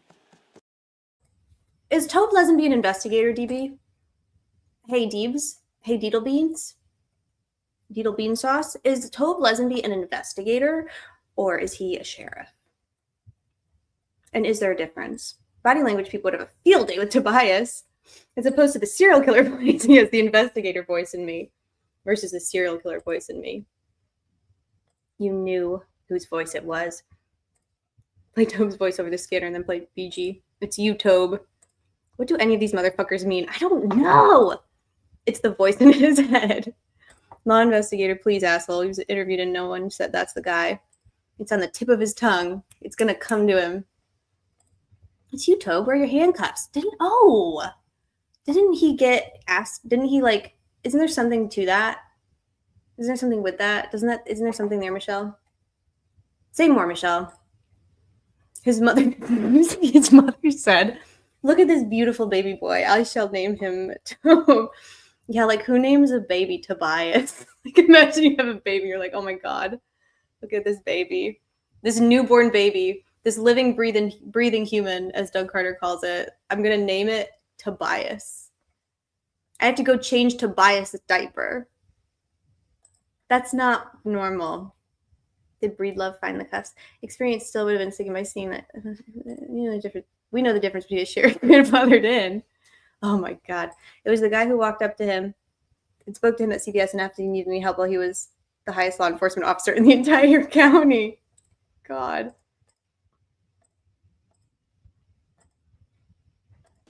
Like several other people, I know that voice. Who is that? Who is that? And I'm still doing that, thinking, who is this person? I've heard that voice somewhere, but to this day, I can't put a name with that voice. Okay, so either he's telling the truth and he like really like thinks that he knows the voice, which, well, makes sense. He knows all the suspects, literally. He literally knows all the suspects, so maybe he does know the voice. Or he just feels like he has to say this for some reason, you know what I mean? Like part of him felt like I gotta say something. I'm getting it. I mean, after all, I'm doing an interview on the TV, so I gotta say something. And so he's like, I just, I know that voice. And it's like he inadvertently made himself the most fucking suspicious person ever. Jesus Christ. My first kitten was Toby. Toby is a popular cat name. Oh my God, he's doing a histrionic. He is doing a histrionic here. Dude, he's doing a Doug Carter here. Fucking histrionics of these dudes. What if the voice was his own? If you're BG and you see the sheriff, do you walk up to him and speak? Right. Right. If I'm checking people out at CVS behind the register and I see Tobe coming, I might like go in the back and have somebody else check him out so I don't have to fucking talk to him and be kind to him if I'm the fucking killer.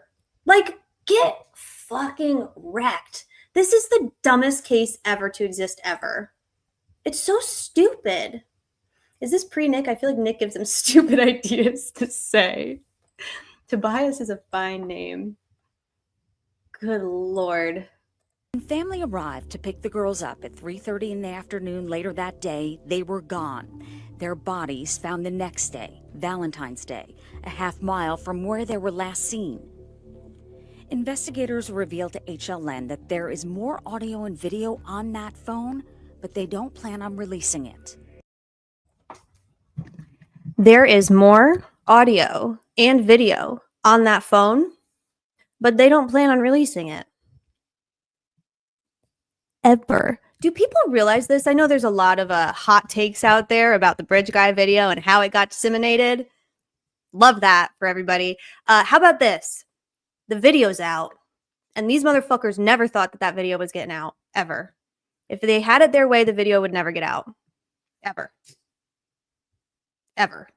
And it's out. And it's really fucking bad for them because they spent 5.5, 6, 7, what is it, year 8? They spent 8 motherfucking years misrepresenting what the video and audio was. 8 years misrepresenting it. You really think that they thought that this was actually going to come out? And here we are talking about it. BG's out and we talk about it. It's not good for them. Why did they do what they did to that video? It was fine.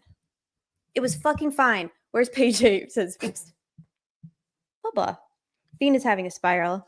I'm gonna let this play, and we're gonna take another trip outside, but I'm just gonna let this play while I do it. I'm sending it to all my friends, and they're like, okay. Law enforcement having heart attacks. Yeah. Notice nobody said it. Or we'll talk about that in a minute. But okay, BRB. You obviously watched the tape. Has that changed you? It's been a while, but I guess again when I see that, and I'm sitting here replaying it in my own mind as we speak, and I'm still in that investigator mode, going, who is that?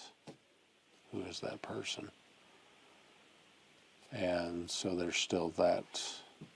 And I know this is the way it is for all of our investigators on board, but there's that drive or that fire to get to that justice. Is it hard for you to let go of what you saw? This is difficult, but again, I always fall back on my training experience, and I know it always is worse when there's children involved. Investigators work daily, racking their brains to try to solve this brutal crime, poring over tens of thousands of tips and following leads coast to coast. This is a nationwide effort.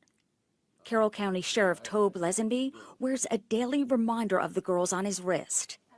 He told me he still visits the spot where the girls were found, following the advice in his head of Dr. Henry Lee, a scientist known as the founder of forensics. I remember Dr. Lee saying, study the crime scene. It'll tell you what happened here. It'll give you answers. And so there's been times, I know this sounds deep, but there's something to it that going back out there that you kind of look around and you go, what am I missing here? What else can we develop from what we see out here? Tens of thousands of tips have poured in, more than 35,000 and counting.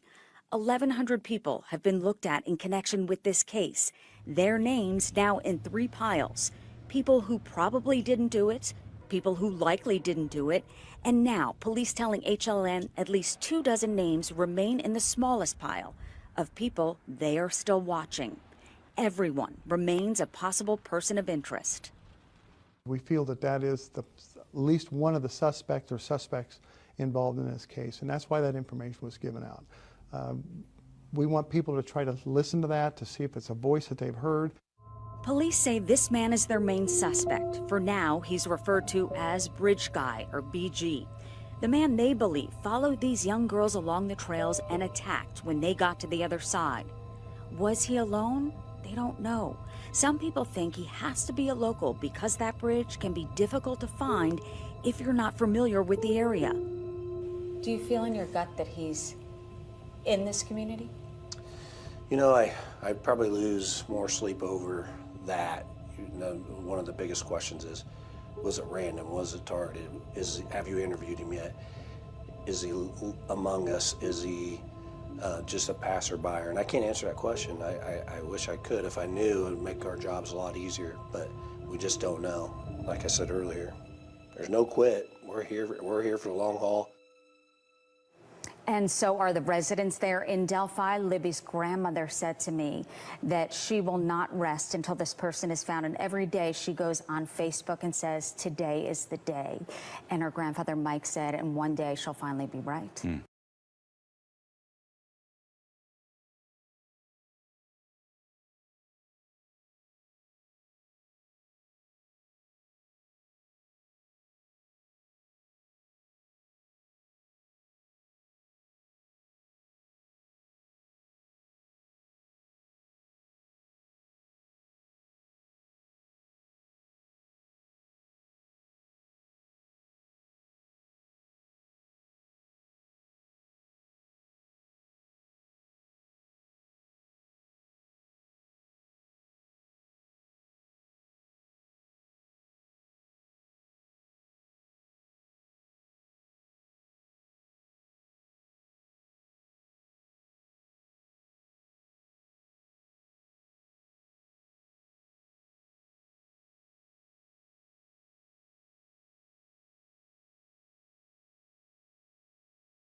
Oh God, that's a scary face. How long has she been like suspended like that? Has she been sitting there like this long? What did I miss? I'm gonna remind you really quick. Oh, him again. The man they believe followed these young girls along the trails and attacked when they got to the other side. Was he alone? They don't know. Some people think he has to be a local because that bridge can be difficult to find if you're not familiar with the area. Do you feel in your gut that he's in this community? What's your gut say, Jer? Tell us what's in your gut. My whole life, it feels like. Who did a bing bong? Oh, it's like a Scrubs episode, the freeze ball. Oh, she's judging us. I know. Fuck her. No, that's not nice. Susan Hendricks, you silly thing. You silly thing. It's not your fault. You can see it's a walking trail. It's literally not hard to find. I found it. Me. Courtney and I found it. You know how we found it? We just drove to it. We drove by it and we saw it. You know, I'd probably lose more sleep over that. You know, one of the biggest questions is, was it random? Was it targeted? Have you interviewed him yet? Imagine saying this shit 2 years after you started your investigation. Here's what keeps me up at night, Susan. Let me tell you what keeps me up at night.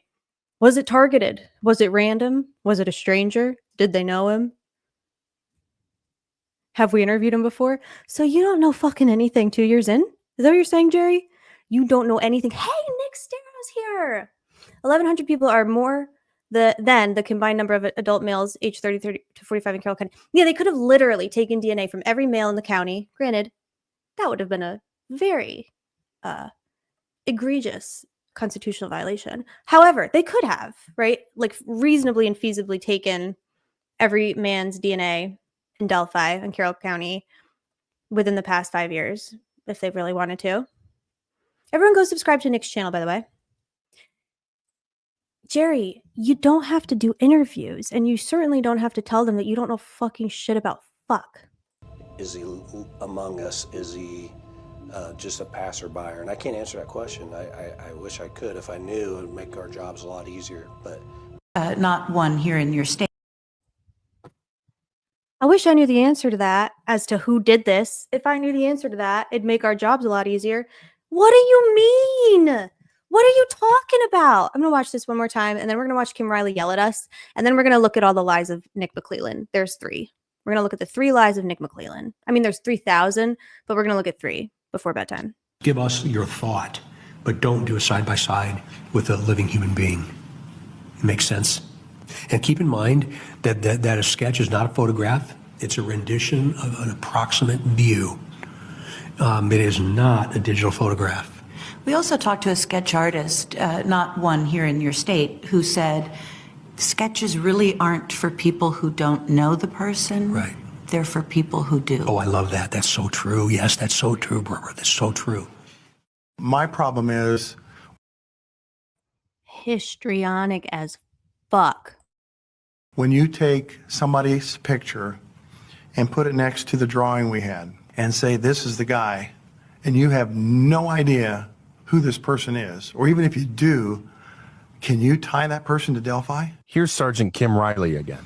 If you can't, why are you even trying to make something out of nothing? You want to be the big star of the show, so to speak? Why is he so mad here? What did she ask him? Like, why is he so mad in this clip? Tim Riley. He is so mad in this clip. I've never heard him so mad. Sergeant Kim Riley again. If you can't, why are you even trying to make something out of nothing? You want to be the big star of the show, so to speak? That's not what police work is all about. It all started Monday. The girl. Why don't you fucking tell us what police work is all about, Kim Riley? Kim Riley with the flaps. Remember the fucking interview he did where he accidentally says the witness she described him for us, and then he's like, I mean they, and then he's like, you know, if you look at, so he does a freestyle too. He's like trying to describe like what Bridge Guy looks like, and he's like, if you look close, you know, he's got the hat, you know, like the flaps, like he's got like the flaps, hat flaps on BG. Are you sure, Kim Riley? I don't know if I see any hat flaps. This guy, what is Kim Short? Okay, Dougie, I want to read all of these because they're all really funny. Dougie sounds like he's stroking to that answer. Ew. Yes, Barbara. What is Kim short for? Kim, what is Kim short for? Like a male Kim. This guy needs blood pressure meds, so to speak. I fucked up this cross-stitch part again. I literally did the same exact thing last night and it cut it out. Now I have to do it again. Why? Just keep going. Just ignore it like it didn't happen and just keep going. You don't even have to acknowledge it. Just bulldoze right over it. Just imagine trying to want to solve a murder.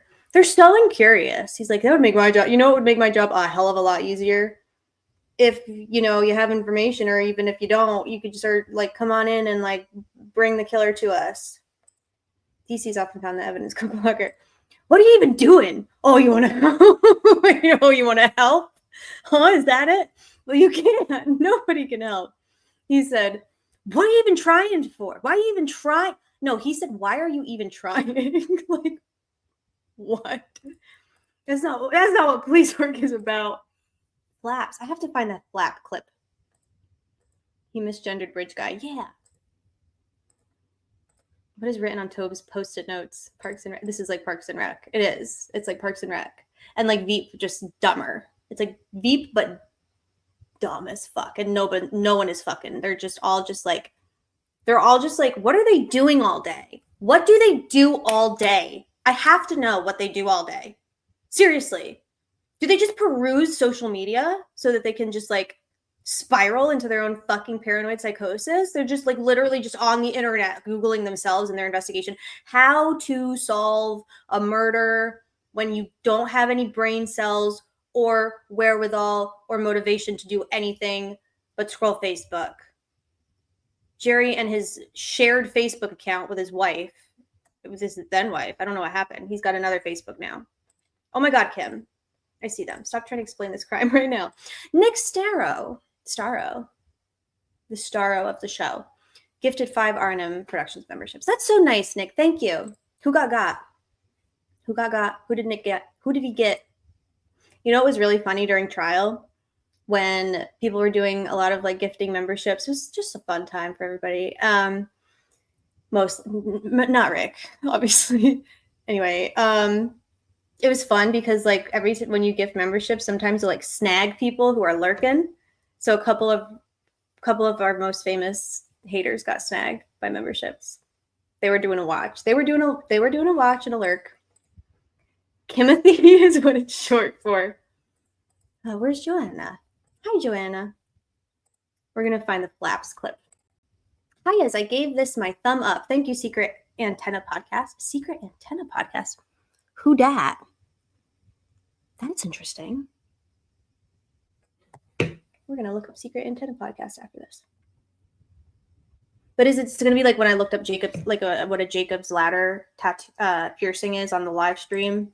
It was just a bunch of dicks with piercings. Criminals, come confess, please. All Kims I know are all bitches. The male ones. Kimchi, Kim Jim. Good Morgan. I'm behind. Speed up. I can't keep my mouth shut. I keep telling people about the DNA and CODIS and fingerprint.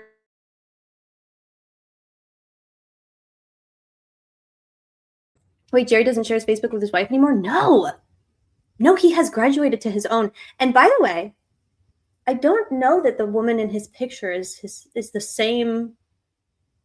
I wish Source was in here. We need to do actually, I'm not going to do anything. Someone can, not me. I don't care what you're doing, Jerome. Kimball Stilton. Everyone knows that shared social accounts means a happy, loving relationship. No one cheated. Everything's fine. It's fine. I still don't have my emoji. Yes, you do. Oh wait, you didn't get got. Sorry, Fiend. They started lying to the public early in the hopes of getting someone to reveal themselves. It's a shit tactic because if you start by lying, you have to keep lying. Nick! Motherfucker, that's well said. I couldn't agree with you more. That's so true. And at some point, they passed the threshold of being able to like comfortably backpedal anything, and they had to just like full fucking send. I love this. They started lying early on, and they had to keep lying. I just got snagged on Hughes. Gray Hughes? Oh no! You got a membership now? Nice. Does he have any cool emojis? Wouldn't it be funny if we stole Gray Hughes emojis? Like exactly. Can you copyright strike for an emoji? I love catching trolls with memberships. I bet Carter has a Ew, gross. I hope not. This is the best ab workout. That's not the piercing to look him on stream. What is his real name, Deebs? Someone told me he has multiple internet wives. I've heard that too, Judgy. Oh, wow. Facebook stalk. Don't act like you didn't like Jacob's Ladder. I didn't dislike it. I just would have preferred to have known what it was. I shouldn't have looked it up on the stream. Hello and appreciation from 4 a.m. South England. Hi, Joanna. Good to see you. Thank you. Happy morning. I thought Holeman is the wife. We need to find out what the pregnant teen did next. It said you'll never guess what the pregnant teen did next. Does everyone know about that? Jerry Holeman and the pregnant teen on the Facebook? He would never strike you. He really would never. Honestly, I was thinking about it when I was outside with Boone. I was like, do we think that Susan Hendricks would Susan Hendricks get HLN? Well, HLN is defunct now. CNN, I guess it is. Would HLN or whoever owns the media group owns that? Would they strike me? I don't think that Susan would strike me. I think Susan fears me a little. He would be stoked. We need a visor emoji. Okay, what pregnant teen? Oh boy. We need the clip. Kevin is his real name? Really? Kevin Riley? Kim Riley. Hey, Necessary Evil. Does Jer have a burner phone? That Shaq be the barn. Carter. What's everyone saying no to? What did I ask? I don't remember. What is everyone saying no to? Nah, nah, nah, nah. These children really doing anything? I don't think so. I don't think so. Tell us about the pregnant teen. I need more info on the pregnant teen. Yeah. I maybe did a daydream if I heard about it before. I fear you. Good. You should. Hey, Angela. Angela. Necessary Evil's using my government name? I'm good. It's good to see you. The pregnant teen. Oh my God. Do people really not know about the pregnant teen? Who has the pregnant teen screenshot? Oh, if they would strike me, no, they wouldn't. You asked if we knew about the pregnant teen. Thank you, Skinny. Let's find it. I have it somewhere. Please hold. Where did I save it? I need it. Fiend has it. Fiend, can you send it to me? Fiend, hit me up. Fiend. Fiend, you got games on your phone, Fiend? Do you have games on your phone? This is the whole fucking shit. You don't know fucking anything. You're a fucking idiot, dude. Where's the full clip? Are you fucking insane, dude? I thought I had the full clip somewhere. Bye, Nick. There was nothing funny about teen pregnancy. Just kidding. Apparently Holeman he reposted something purposefully or on accident, but it was like, you'll never guess what the pregnant teen does next. This is off the rails. I have a Google Doc that I created. I created a Google Doc. That was so fast, Fiend. Give it up for Weircat. Here we go. Here it comes, y'all.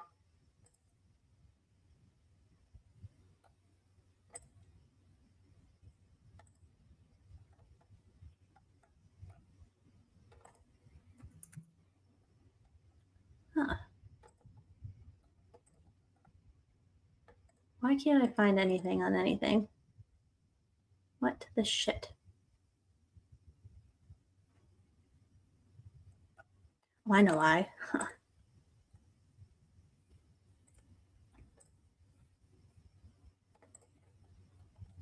The suspense is a lot, I know. I don't know if it's going to be worth it. We're going to find out together.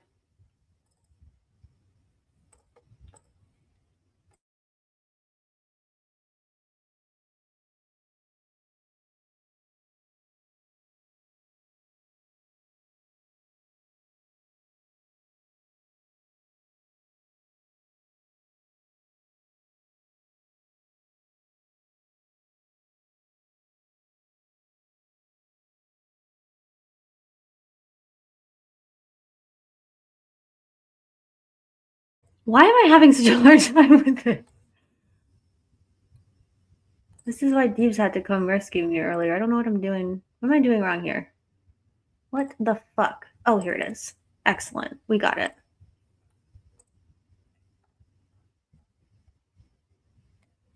I'm DMing it without consent. Excellent. Perfect.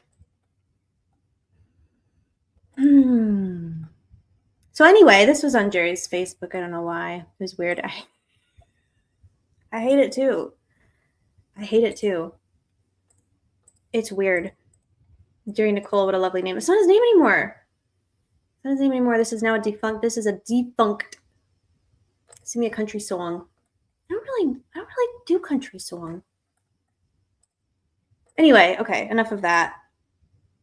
Let's do a Google Doc. Let's do a Google Doc. So we talked about Jerome and his lies, his web of lies. There were many. Most notably, there's more audio and more video, and it's really, really damning. Is it? We don't want any false confessions. From what? The audio? You don't want someone to falsely confess that they just walked down the bridge with the girls? The other thing that's crazy to me is, so I don't really feel it. You know what? Let's do this first. Freshen our brains. Let's do a quick recap.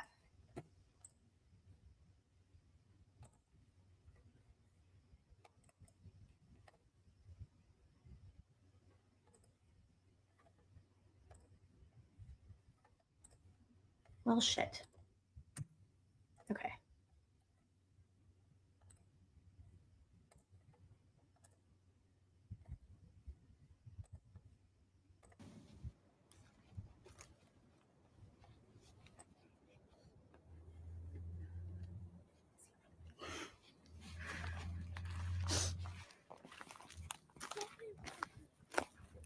See, this is the path that we go down.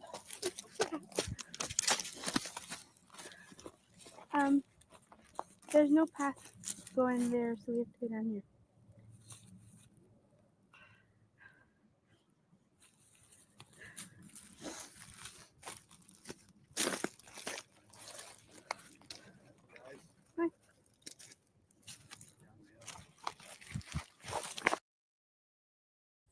What about that is giving can't release more? So the most obvious thing I can think of is that video refutes their entire fucking thing and everything they're about. Like everything that they're about. This is Google was bad. Mine's life shattering. Same.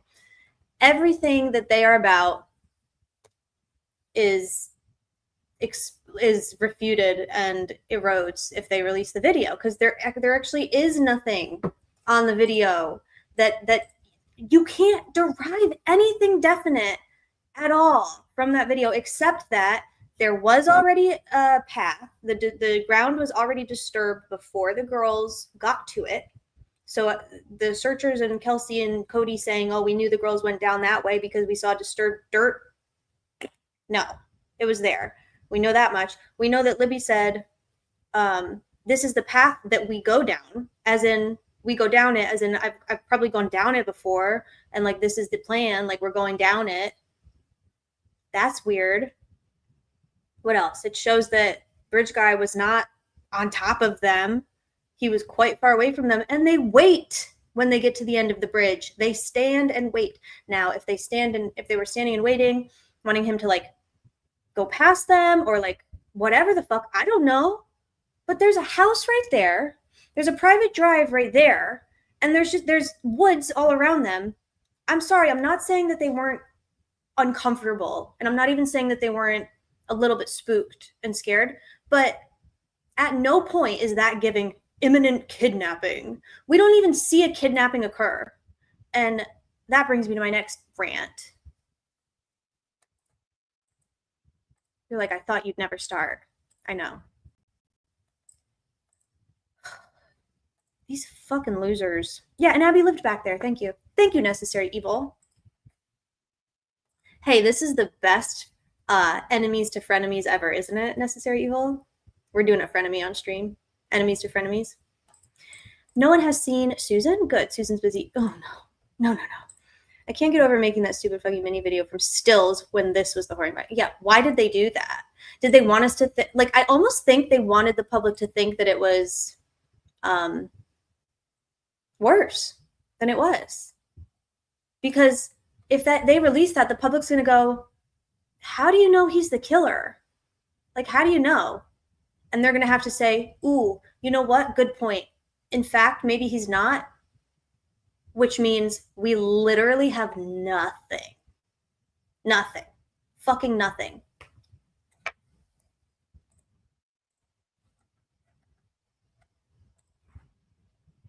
Nice. Vinny? Mav, Vinny? You've been busy tonight, Mav. I told you I'm nice. The waiting for him to go past them is a little weird. They are faster and Abby lives close. They could have legged it, right? Should we do a Vinny together after this? Some of my best work. I told myself. They wanted to convince people before trial that the bridge guy's the killer when they really don't know that to be a fact. The troll farm will never look for me in here. You can hunker down and stay with us. You know, the thing about us, Necessary Evil, is that we're pretty nice. We're also really funny. So even if we're not going to be, oh boy, hi, we're having major problems tonight. Imagine can make it so. Yeah, exactly. Anytime there's a vacuum, we fill it in when we make it worse. Did Michael just do 2 comments and leave? Probably. Yeah, it's late though. You know, people do sleep and stuff. All right. So here's the October 13th, 2022 search warrant. I already pulled it up, but here is the link to it if y'all want to look at it yourself. I don't know why you'd want to. It's depressing.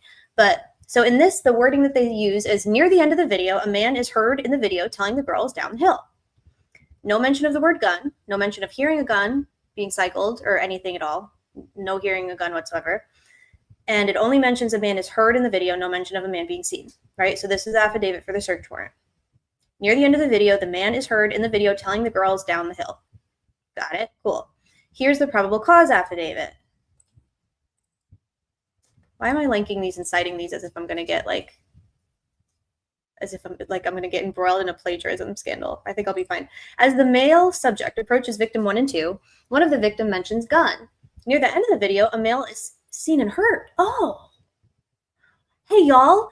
This is the probable cause affidavit to arrest Richard Allen. Okay, this is why Richard Allen was arrested and then tortured and then convicted and sentenced to 130 years in fucking prison because of the probable cause affidavit that literally says this. I can't. Seen and heard telling the girls. We see him and we hear him telling the girls down the hill? Do we? Oh, look at this. The girls then begin to proceed down the hill and the video ends. Do they?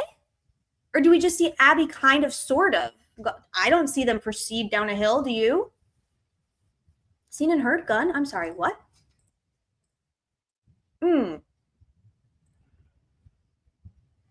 Interesting. So this is the first mention of the girls allegedly saying or mentioning anything about gun. And there's no mention of any gun being heard being cycled. Fiend's like, page 8 gate. Yeah, we don't see anything. Unless there's another secret video the jury hasn't seen. I understand allowing the public to believe there is more for the first, 2 years, but clearly that strategy isn't working. Yeah, and how about, and then trial, hello. Ugh. Claims that a man can be seen and heard at the end of the video. No man can be seen. In fact, the video recovered. Here's a clip. So one of the victims mentions gun. Does she? I don't hear gun. And if I wanted to hear gun, I probably could fuck with the audio to make it sound. But no, I don't hear gun. I don't hear gun. Near the end of the video, male is seen and heard telling the girls down the hill. A male is seen and heard, huh? That's so weird.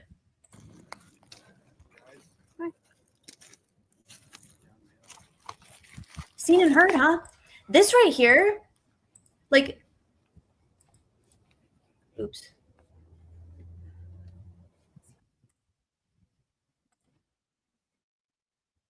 I lost my tab.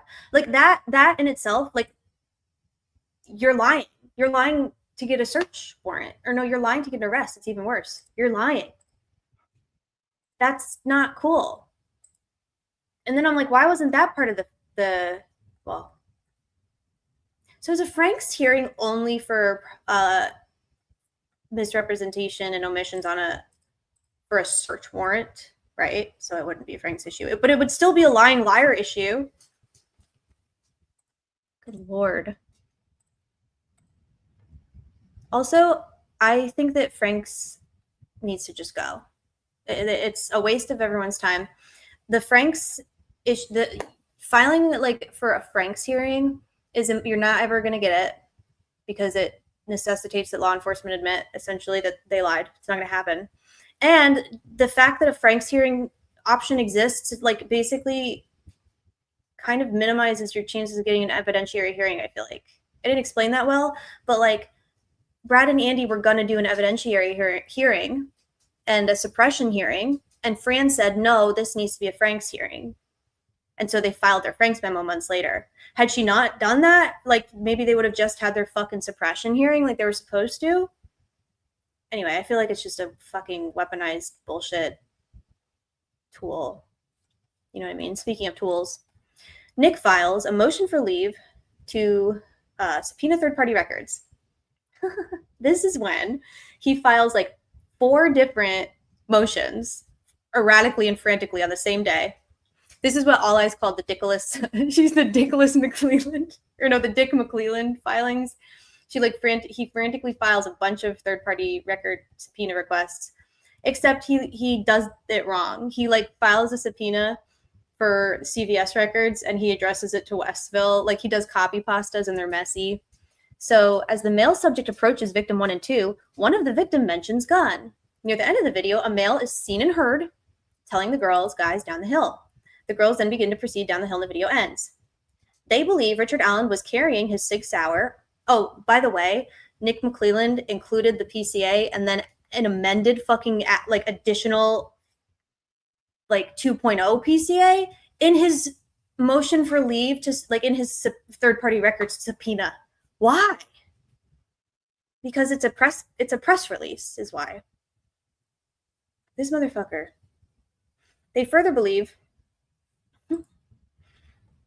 investigators believe that Richard Allen was carrying his Sig Sauer model P226 on that day due to the cycled round matching that firearm was listen to this. Due to the cycled round matching that firearm was located within feet of victim 2's body. That doesn't make any fucking sense. That's not a sentence. They further believe he was carrying the gun from the audio from victim 2's video, in which investigators believe they hear the sound of a gun being cycled now. Now we hear a gun being cycled, and we hear the word gun. Investigators believe after the time victim 1 and 2 were removed from the investigators. So this is a Susan Hendricks copy pasta then, and a dumpster gremlin podcast copy pasta. The video that shows Richard Allen kidnapping them. Are you high as a fucking motherfucker right now? You have to be high. I don't see anybody kidnap anyone in that. You're a little out of focus for some reason. Oh, man. It happens. Investigators believe after that time, victim 1 and 2 were removed from the bridge by Richard. By Richard?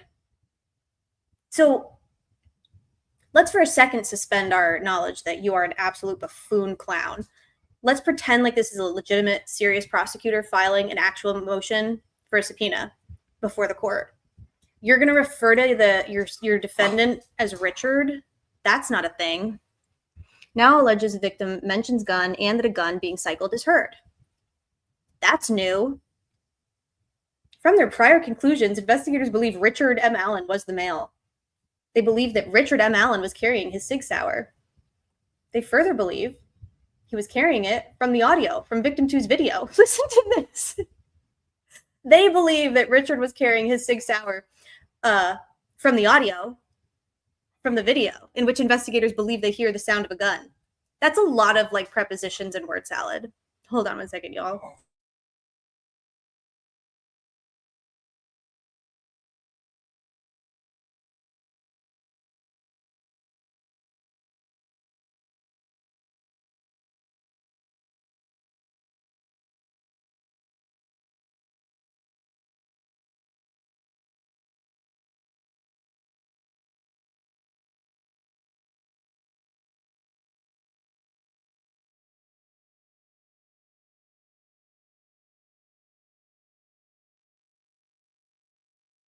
In our investigation. And it's not about what we're seeing, but what is being said in the video. The words are important. And during the course of the trial, prosecutors had their interpretation, but now the rest of the world gets to take a look, take a listen, and try to figure out what is being said in this video. And we've got a lot of help tonight. Joining me, Court TV senior producer who's covered this case from the beginning and was in the courtroom for the trial, Barbara McDonald. And also joining us, the host of the True Crime Podcast. You got to check it out. Deviant, Dan Semitovich is with us as well. Thank you both. First, Barbara, seeing that video and listening to that video, and without getting into the words of it, but just like 0 to 10, when you listen to it, as we just played it, how clear is it to you, someone who has covered this case and knows everything about this case from the beginning? It's remarkably clearer than what was released by law enforcement, which surprised me. There are words spoken in this clip that I cannot make out. Maybe I have bad hearing, but I cannot make it out. But there are parts that are much clearer and sharper, including the video, than what we were led to believe. We had always been told it was a very low quality video that was very grainy and they couldn't do much to clean it up, but it doesn't appear that way here. No, it's shockingly clear, the video. The audio, on the other hand, I think needs a little bit of help. And Dan, we received some of that enhanced audio from you. So why don't you explain to us sort of the process? So you get this video with this audio. What do you do to try to enhance it, to clear it up so it's easier to understand what's being said? Sure, Vinny. Yeah, thanks for having me. The first thing I did was, as soon as this came out, I took the audio from the video and I loaded it into the audio editing software that I use to make podcasts. And part of that is I have a lot of tools to make things sound clean, to take out noise, to take out clutter, to make sounds clearer, to make things more audible. So I used pretty much every tool that I have in my toolbox. And let's make no mistake, this is very tough audio quality-wise. So I boosted what I could boost. I dropped what I could drop to make it as listenable as possible. And I tried to clarify what is clarifiable. I think I got some of it. But I think, like a lot of things when it comes to Delphi, a lot of it's going to be a Rorschach test. What do you think you hear? Because a lot of it's not clear still. So you answered my next question, which was how clear from your perspective is it now with the enhancement? So let's do this. For all the folks who are watching and for me and for us, let's take a look and a listen with Dan's enhanced video, which I've heard, and I think it's pretty amazing what you've done. But let's take a very, very close listen.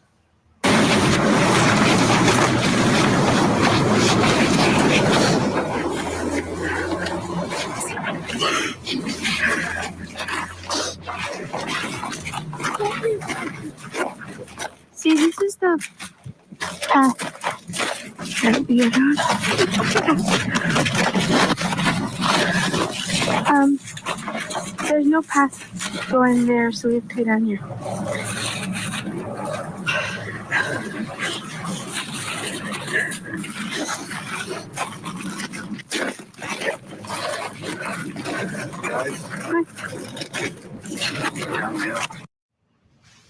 Okay, Dan, as you're going through this process, obviously you're listening to it over and over and over and over again over the course of hours, I'm sure. Yes. From your perspective, what do you hear, and is there anything that you're like, I'm not quite sure? Yeah. So what I first hear around 7 seconds into the video, I hear some whispering, and I'm pretty sure that it's Abby. It's Abby as she's approaching Libby on the bridge. And what it sounds to me like some sort of variation of a question: is he running, or is he near? Something like that. It's is he is what I'm hearing. And then shortly after that, you hear not words, but sort of the how Abby sounds. She's either out of breath or agitated, fearful. It depends on how you interpret it. And then as she's walking by Libby in the video, it sounds like she's saying something like, he's definitely running, or something like that. That's how I hear it. Then we have Libby talking about the path itself. And I'm sure we'll get into that and why that is significant, that she's talking about how to get down the path. But another thing that is very interesting is what I don't hear. One thing the prosecution said was the word gun was said, and there was a sound of a gun racking. I listened over, and I listened over, and I listened over, as you mentioned. I did not hear that. The closest thing I have heard to a gun potentially racking is after the word guys is said by Bridge Guy, and there's a possible mechanical sound there, but it could just be branches or gravel. Right. And think about the way Dan is listening to this, right? You've got the super expensive headphones on. You've got all this high-tech equipment. I mean, folks at home are listening on their television. Right now, I'm just listening in this little earpiece. It's a slightly different experience. Here's what I want to put up on the screen. I'm gonna play it again with the court TV analysis, right? So the team putting together the show, listening to it, and coming to some consensus on what we believe we hear. Right? So let's watch that, and you'll see the words that we believe are being spoken up on the screen.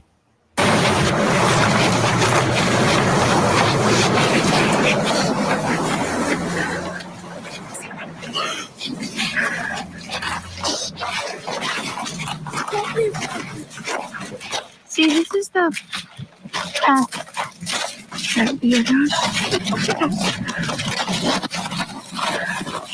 on.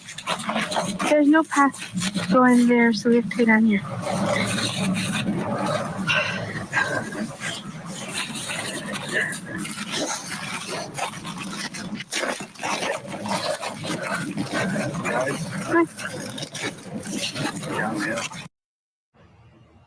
All right, Barbara, let me ask you, the one part to me that we couldn't come to any consensus on is when she's running by and something is said. To me, that is probably extremely important, but I don't hear. Do you hear anything there, Barbara? I heard it differently in Dan's version of the audio tonight.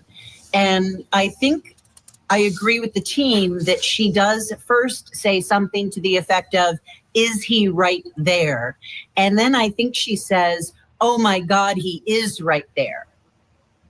Because she's walking on the bridge, which we all know requires your focus and attention, especially for Abby, who hadn't crossed it before that we know of. Libby was a little bit more familiar with walking on that bridge. Abby appears in the still photo as well as the video to be really looking down, paying attention to where she's putting her feet. And that's how I hear it. Okay, Dan, what I'm going to do now is I'm going to play the video again. But what we did is we put up the words that prosecutors talked about. Oh, this should be good. So they both just said that they didn't hear what they were supposed to hear. And then he said, let's watch it again, and this time let's put the words up. What's up with the snake sticks?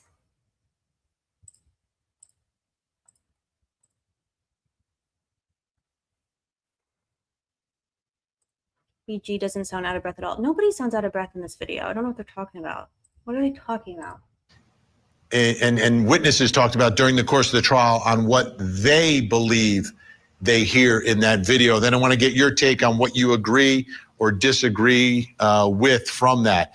So what we're going to play for you right now, folks, again, is the same video. We're still using the enhanced audio, but what the words you'll see are the words of the witness who testified at the trial about what they believe is being said here. Again, prosecution witnesses. Let's watch.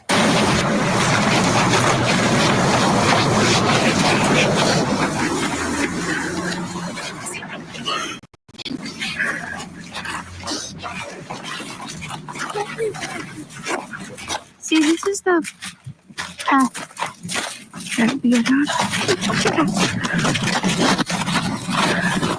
on. There's no path going there, so we have to go down here.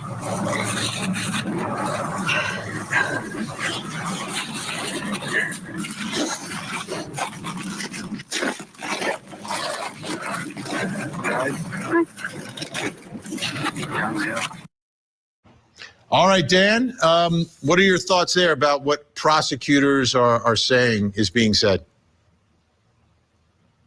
I don't hear that be a gun. I think everything else is reasonable to interpret as those words on the screen depicted, but I do not hear that be a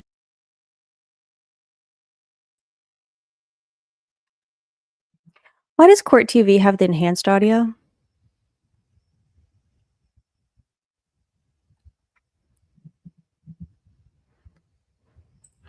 Why does Court TV have the enhanced audio?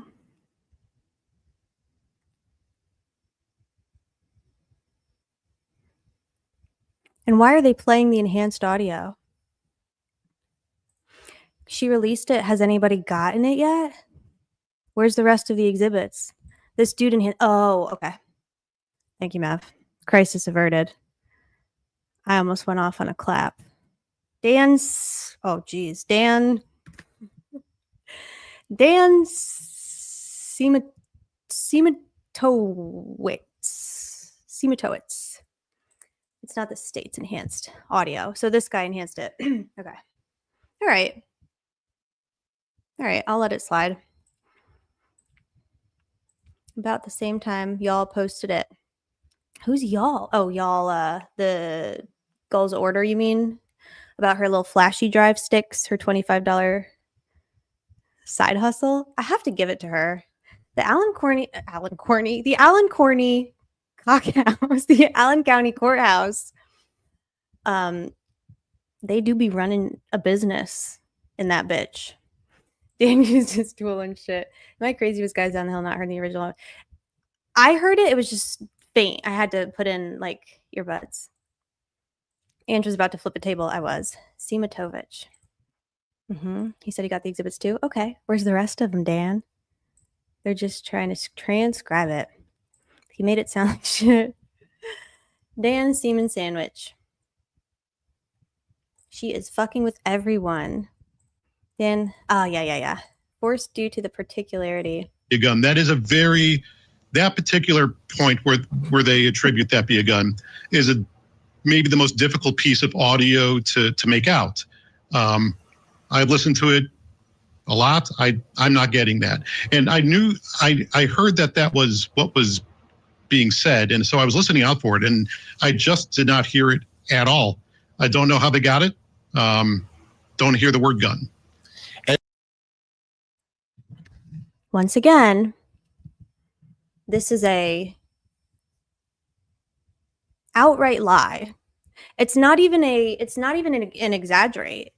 So if they don't have anything indicating that Bridge Guy had a gun at all, let's say they don't have anything. What's their probable cause to arrest Rick? If Bridge Guy, if they can't suggest or believe that Bridge Guy has a gun, then what probable cause do they have to search Rick's home for a gun?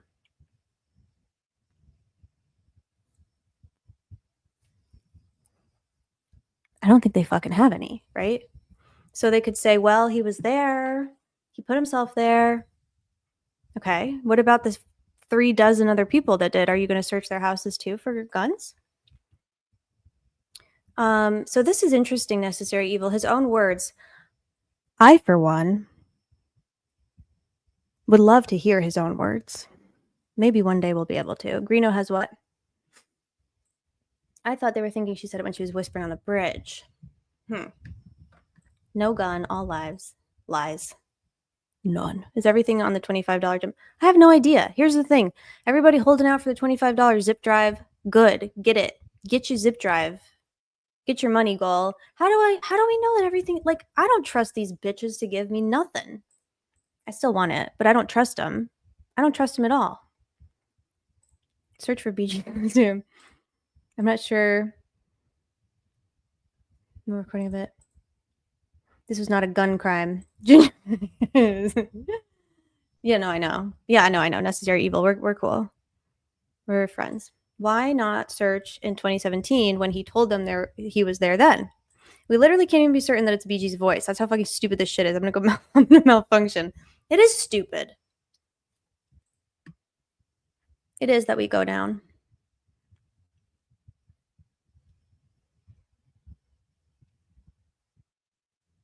Abby running makes less sense. It's literally, this is the path that we go down.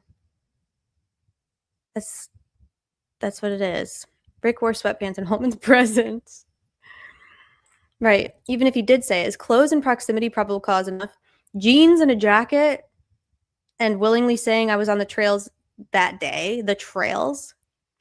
So if somebody gets shot in the back room of a Walmart and you say, I was at Walmart yesterday. Like, okay, I guess if that's probable cause, then that's kind of scary, but That's basically what we're hearing people argue. No one in court heard the BG voice. If that was really Rick, they could have simply followed the single CS receipt all the way to that's such a good point. And what's interesting, Barbara, from my perspective is if that is what she is saying, Libby doesn't seem to be impacted by it. Like, no. And it's also a weird phrase, that be a gun. Yeah. Just is, and perhaps it's, the shock of the moment or whatever, and words just come out of your. Stop doing this, Barbara. You're being ridiculous. Stop doing this. No one has a gun to your head right now. You don't have to be ridiculous on court TV. Maybe it was the shock. What shock? What shock? She wasn't in shock when she said that.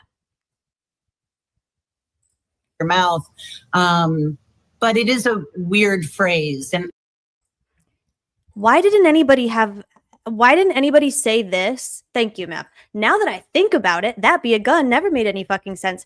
Why didn't you motherfuckers say anything when you were sitting in the courtroom hearing this nonsense before he was convicted? Why didn't you say anything then? Now you're going to say it? Now that other people released the evidence? Now you feel comfortable putting your fucking neck out and standing on business? Kind of standing on business? Not really. You're still being super beta about it. God, they're annoying. And I don't hear it in the video either. all right, here's the good news. Barbara and Dan are staying with us. Coming up next. Vinny, don't look at us like that. What else does this video reveal? Fuck all.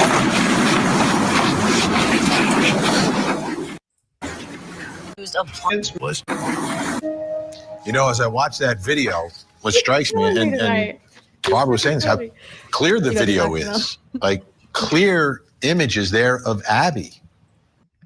And Bridge Guy even. Almost like we have more than a second or two of him walking. Just walking. We don't have to screenshot or interpolate shit.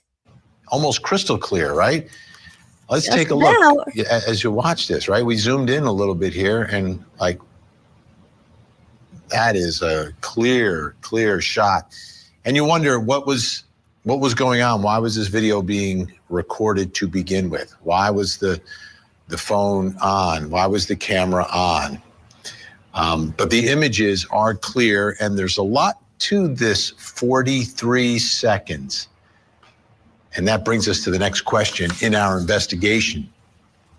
Now we're going to focus on the video. What else does this video reveal that was recorded? Still with us, Court TV senior producer Barbara McDonald and podcast host Dan, here we go, Semitovich is with us as well.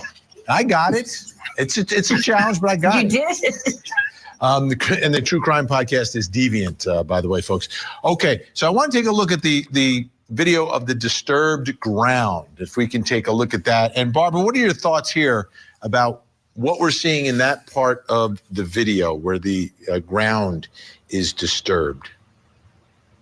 Well, since Libby is largely recording the ground, we do get a very good shot of this area that she is saying we need to go down here to go down the hill.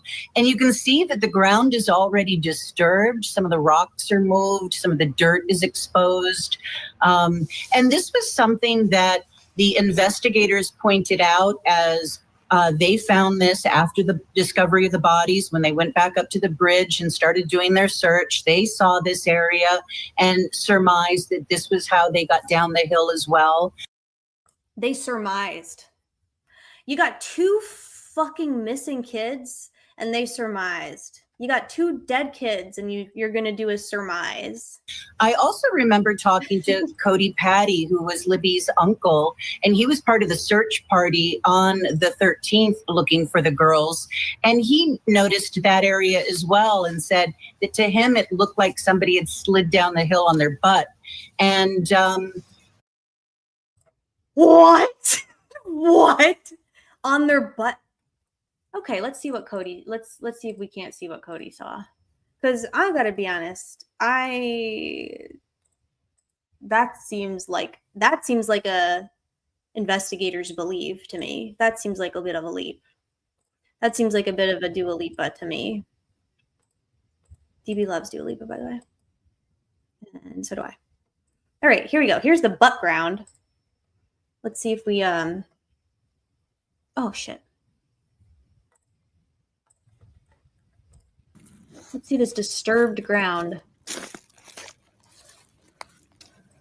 Slid down on their butts, huh?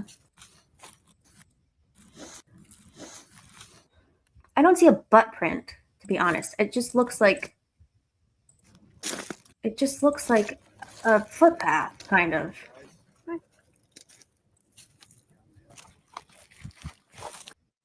Like, honestly, maybe somebody slid down it. That's possible, but it's orgasmized. But not Abby and Libby, because they got there after. This is nuts, y'all. This is crazy.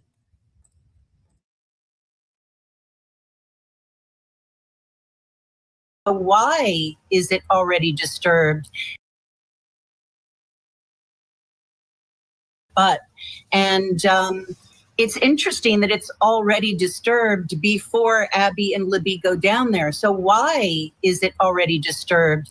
Had somebody already traveled down there that day? Had the bridge guy come up that way? One theory is he was already on the south end of the bridge, and that's how he made his approach.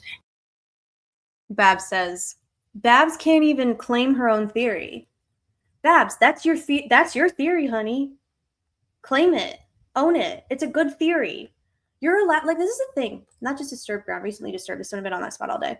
Like, you're allowed to have a theory and an opinion. You're allowed. You don't have to, like, not have one ever. Being a journalist doesn't mean that you're not allowed to have an opinion on something that you've been reporting on well for 7-8 years.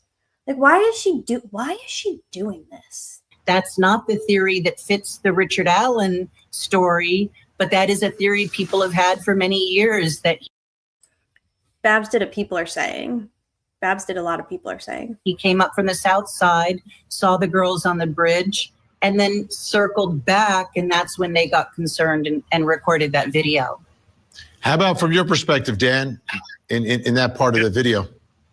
Yeah, I agree with Barb. Look, before Richard Allen was arrested, before we knew all the things that we know now, Barb and I did a podcast called Down the Hill. And in the very last episode... You did? Wait. You and Babs did a podcast first? And now you're podding with Susie? Didn't Susie also steal, like, Babs was going to put out a book and then Susie put out a book? What's going on here?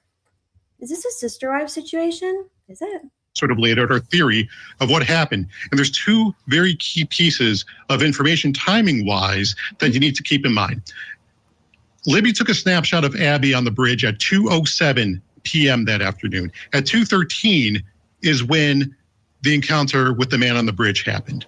Now, when you look at that Snapchat picture of Abby, it's facing from south to north. No one is behind her. There is no one there. 6 minutes later, Bridgeman is encountering them. So where did he come from? Is he the world's fastest bridge runner? And he covered that entire distance. He made himself laugh here. Look, he did a chuckle. He goes, is he the world's fastest bridge runner? And he giggles. As someone who giggles and laughs at myself too. So where did he come from? Is he the world's fastest bridge runner? And he covered that entire distance in 6 minutes? He got a kick out of that. Or did he come from the south end of the bridge, which would have been behind Libby? We always postulated, and we did so in the podcast, that the guy from the bridge came.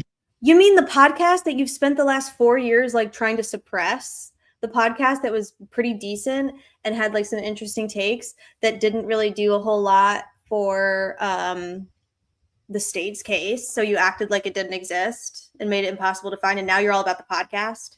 Now you're all about like, well, on the podcast, we said this. Why didn't you say it at any point in the past year?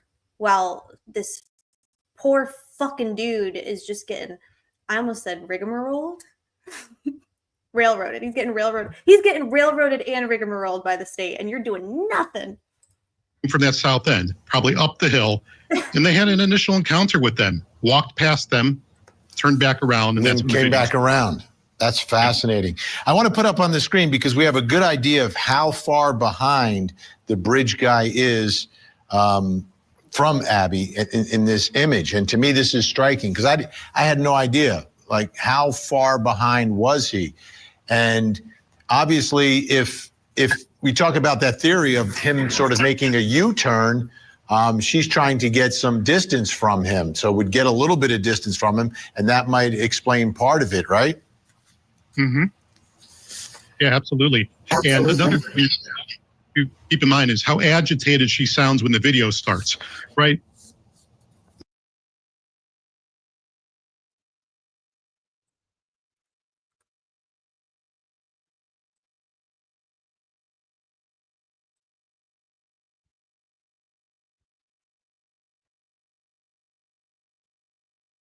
Hmm.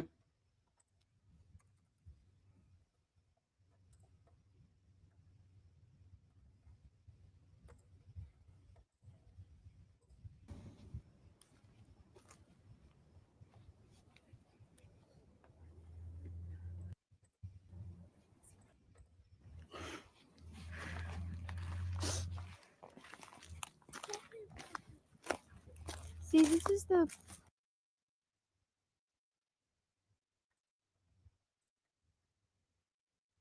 Interesting take. Okay. Let's see. I don't know if I saw agitated.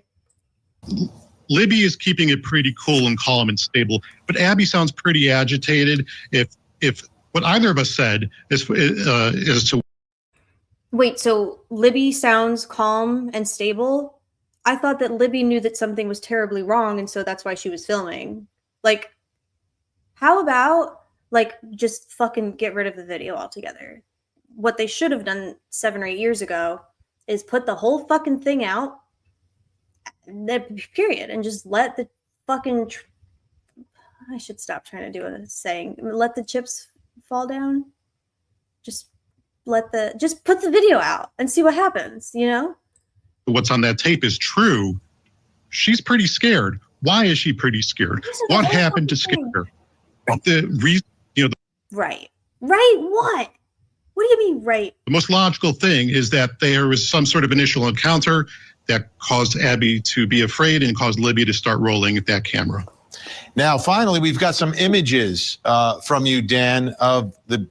Judgy says, has anyone asked a non-Delphi person to watch and give their opinion? So I showed my mother. I showed mom. I showed Mother Moth.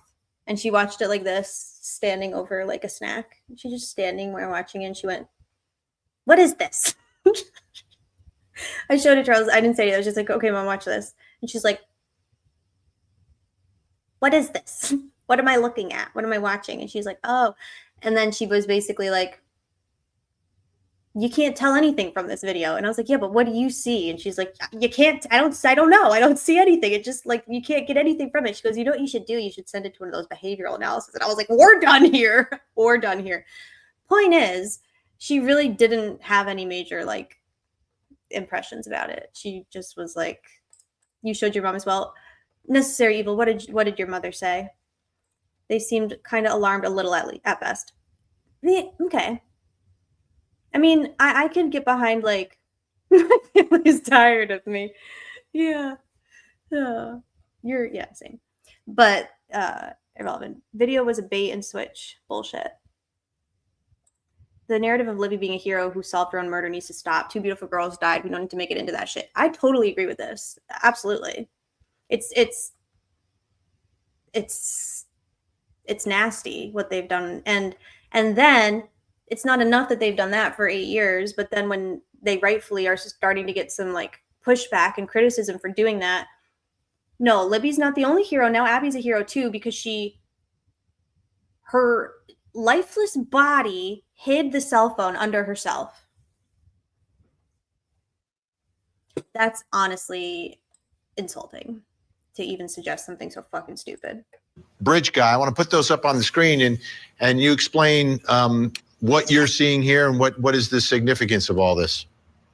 Yeah, Vinny, what I did as soon as This guy needs to put. Remember in the beginning, he was like, "I have a lot of I do enhancements because I have tools. I do enhancements on my machine with tools, and I use the tools and I do the enhancements." That's what he said. He needs to stop. He needs to put it down. He needs to put the tool down and stop doing the enhancement because I don't know what this is, but it's shit. I saw this video is I took and as you noted earlier, the video is much more clear than anything we've seen before, which is pretty odd, right? It's pretty odd that we got a less than clear version, and this is the original. So I took a screenshot of what you're seeing. I zoomed in, and This is pretty bad. So he's saying what this one on the left is like what I don't know what he's doing with this on the left, but like this image on the right is directly from the video. It's really clear. It's better than any of the screenshots that we've seen. I just did some basic cleaning up of the photo, some very basic cleaning up. And I will be the first to admit I am no Photoshop or cleaning whiz. I'm an audio guy, but I took what is the clearest image today, tried to take some of the noise out, clean it up, do some sharpening, and this is what I came up with after not a lot of work. And to me, it is the clearest picture of Bridge Guy Dan, we know, we can tell. That I've seen, and what I see when I look at this is an older man with a mustache. You spineless little prick. Are they going to say Ron Logan, yes or no? 1 for yes, 2 for no. I say, yeah, they're going to say Ron Logan. Now it's safe to, they will. Hi, Tammy. Pure and simple. And a taller man, to me, again, I have the beholder, but you know, my first, as soon as I put the photo negative on, my first thought was, that's a mustache. Now, Richard Allen did that be a mustache. Have a mustache when he was arrested. What did he just say? Hold on, before I flip anything. Now, Richard Allen did have a mustache when he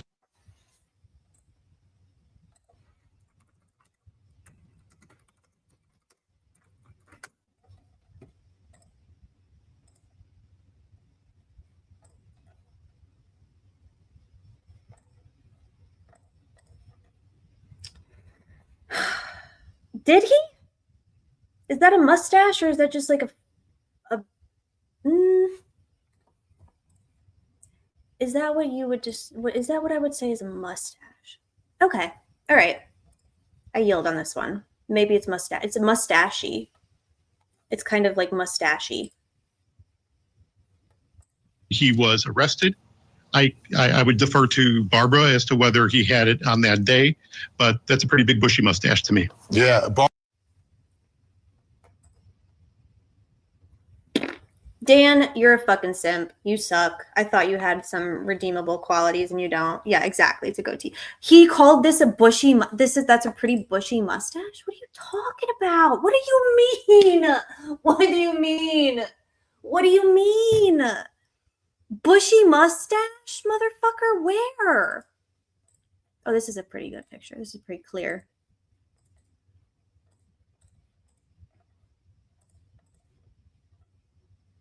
A bushy mustache? Oh, he's saying BG does? Okay. Whew. Are we sure? I don't know.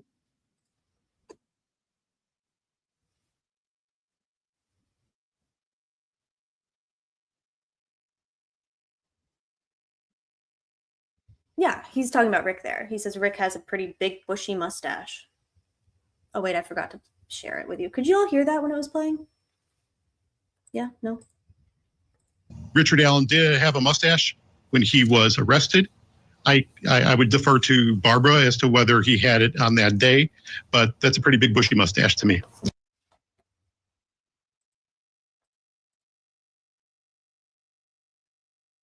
Brother, please. Where? A big bushy Also, how would Barbara fucking know if he had a mustache in 2017? How the fuck would Barbara know? I'm going to defer to Barbara on that.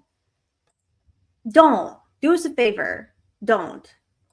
Barbara, if I swear to God, Babs, love you, sister friend. Love you. I swear to God, if you don't set this guy straight, I'm going to just Yeah, Barbara, are your eyes wide open looking at this image now? Oh, absolutely. And Jan sent that to me last night, actually, and it shocked me at how much clearer it is. The other thing I think a lot of people are commenting on is that the bridge guy looks taller and perhaps thinner than the image that was released by law enforcement. They almost squished it down a little bit more and made him look perhaps a little bit heavier in these images that Dan played with in Photoshop. Perhaps not as chubby. Oh, Bab says they did a squish. They did a squish. RA is so short. Can someone text Savvy measure the waist knee loop? They squished him. A squish, you say? Squished BG. Definitely wearing some heavier layers on top, but perhaps not as chubby as maybe what we had thought for many years. Yeah. I mean, I think I see a mustache too. All right. Again, Barbara and Dan. Look at Vinny. He's like, I think I see a mustache, y'all. Look at his face. Look at his face. I mean, we had thought for many years. Working. Yeah. I mean, I think I see a mustache too. All right. Again, He's Barbara like, and Dan I think I see one too. What is he so cheeky about right now? are going to stay with us. Coming up next, folks, what is down the hill? Became so significant in all this. The voice of the person that investigators, police, and the jury believe is the killer. Say it. You put that tongue back in your mouth. The next question in our investigation is an important one, really important. What is down the hill, right? Guys, down the hill, but you go down the hill. What is down the hill? Let's bring in our guests. Joining me, Court TV senior producer, has covered this case from the beginning, was in the courtroom for the trial, Barbara McDonald, and also with us, the host of the true crime podcast, Deviant, Dan Semitovich, is with us as well. All right, Barbara, let me ask you, I don't know if it's a simple question, if it's a real difficult question, but like, what is down the hill? She said, ask, motherfucker. Down the hill is just some land that gets you over to the creek. It's Wrong. Mm-mm. No, Barbara. Wrong. That is not correct. Wrong. It doesn't get you to the creek. It gets you to a driveway. What is she doing? private property. There's an ATV route there. Oh. But I think we have a map we want to show that gives you an idea of the general area where all of this happened, right? So the girls are walking south on the Monon High Bridge when that video was recorded, that 43-second video. And the bridge ends at the access road that goes to Brad Weber's property. And he was one of the witnesses. He drove that white van that may have spooked Richard Allen, that caused him to change. Barbara! What the fuck, Babs? You have really got to be kidding me, man. He drove that white van, Weber's property at the access road that goes to Brad Weber's property. And he was one of the witnesses. He drove that white van that may have spooked Richard Allen, that caused. Well, even if Barbara believes that Richard Allen is guilty, we have already seen proof that the van story is not right. It didn't happen. It's not possible based on the state's theory. So why are we still talking about this fucking van? Caused him to change course during his attack. But in the video, the girls are told to go down the hill, and that would require a left-hand turn or a north turn that would take them on that flatter part of the land across the creek. And their bodies were found on the other side of that. Brad Weber just left. Brad Weber, how'd it go? Brad Weber, did you do it? Brad Weber, did you do it? Creek, just south of a cemetery. And that's Ron Logan's property where their bodies were. We got our first Ron Logan name drop. Other interesting thing is about a half a mile away is Abby's home on the same road that leads to Brad Weber's house. So what? So from this south end of the bridge, even though it's all largely private property, there are places to go. And then if you go down the hill, you end up at that access road. You go down a second hill, you'll end up at the same level as that creek. So what's interesting, what you're saying is you cross the bridge, and that's where they are in this video. They go one way, it's where they ended up being found dead. But if they had gone in the opposite direction down the hill, then you're heading towards Abby's house.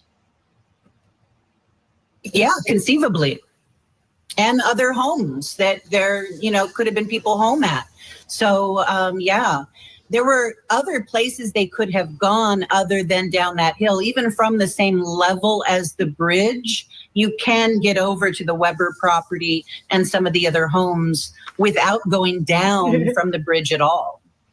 So Dan, as we look at that fact in light of the video, and the one thing that struck me about the video is when they're both off the bridge, there's like this time period before we hear guys down the hill, and they're not going anywhere. If at that moment, and I don't know if they knew that there was a gun or if they believed there was a gun, but did they squish from the start, or did they revise the I bonked myself.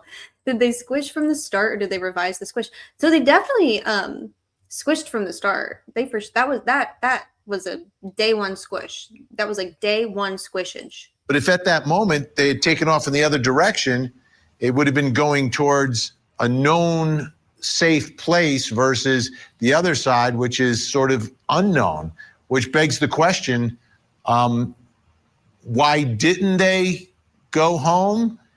And do you believe they were still on their own adventure? Were they being told what to do? Were they afraid to go to safety? I think at the point where the video starts, they're being told what to do. The original plan was to be picked up by their father. This is about as bad as this is actually, you know what? This is worse, in my opinion, than doing a Janine Driver behavioral analysis, because A, we love Janine here. Squirrels don't have prefrontal cortexes. But B, what is he talking about being ordered to do something with it? Like, what do you mean, Dan? What do you mean? It a little what are you talking to safety. About? What are you talking I think at the about? point where the video starts, they're being told what to do. The original. Why do you think that? Like, here's my problem. All right. Here's my fucking issue with this. It's fine to think that that's what happened. You can be like, you know what I bet? Hey, y'all, you know what I bet happened? I bet here's what happened. And you do a speculate, and you do a guess, and you do a play, and you talk to your cranks and your friends about like, hey, maybe this is what happened. I bet you this is what. You don't fucking go on court TV and say it like it happened. Like, what are you doing? Ricardo says, if you squish, you must acquit. Plan was to be picked up by their father in a little bit, and that would have meant they would have gone back the way they came if they had stuck to their plan. One thing we learned about, and that we really see clearly in the if they'd stuck to their plan, I didn't love that. We would maybe redo that one, but I'll let it slide. It wasn't my favorite. The video is Libby talking about the path. You know, this is where the path is. This is where we have to go down the hill. And this is before we hear the words down the hill, which again leads me to believe there was some sort of encounter, some sort of discussion before this video started, because she's right before he says, guys, down the hill, she's talking about getting down the hill. Why? Why is that? They're clearly thinking about it. They were clearly planning on it. I don't believe that they were doing that under their own power and will. Yeah, and that You're doing a true crime fanfic, though. That's the problem. Like, what do you mean? Why? Because Susan told you to say, hey, Dan, when you get home tonight, is Susan going to beat the shit out of you for being too neutral on this podcast? Like, look at your face. That's the face of a man in pain. That's the face of a man who's like, I want to say one thing, but I have to say, and I have my marching orders. Like, you just spent the first half of this show saying, I don't hear anything about a gun. I don't hear a gun racking. I don't hear that be a gun. I don't hear this. I don't hear that. The state lied. And now you're like, I definitely think that they were under the power and control and coercion of a man with a mustache. Like, embarrassing. What you just did you see the light bulb over my head? Yeah, that you just caused it. now that is making so much sense to me at this moment. I want to put this up. Now, this is another interesting twist in all of this, because we know that Richard Allen, his defense team, are filing an appeal and they want a new trial, and there's some evidence that they want to get in front of a new jury. These are handwritten notes from Sergeant Hansard's interview with a man named Reese Davis on June 21st, 2017. This is Ron Logan. Remember, they were found on his property. Ronald Logan's alleged confession. Talking about knowing one of their dads. One of them wanted to turn around, grabbed the youngest's shoulder. It's okay. Oldest freaked out. Animals, walked with them, willing to go check out the horses. Did he say amals? Amals. Did Vinny say amals? Vinny, did you say amals? The youngest's shoulder. It's okay. Oldest freaked out. Animals, walked with them, willing to go check out the horses. He told them he had rabbits in a barn. Walked through the trail in the woods. The oldest was paranoid, didn't want to go. The youngest wanted to see the horses. Pulled a box cutter out, slit the oldest one, hit an artery. Youngest was scared, took little girl with him for a while, never said where. So, Barbara, what does this alleged confession of Ron Logan mean to you, and in light of everything else that we are discussing here? Well, at the time he had horses, he had rabbits, and he was quite proud of all of his animals. His animals were all very special to him. Ladies and gentlemen, guys, gals, non-binary pals, look at this new Ron Logan just dropped. Too bad DB's not in here. Look at this absolute Chad.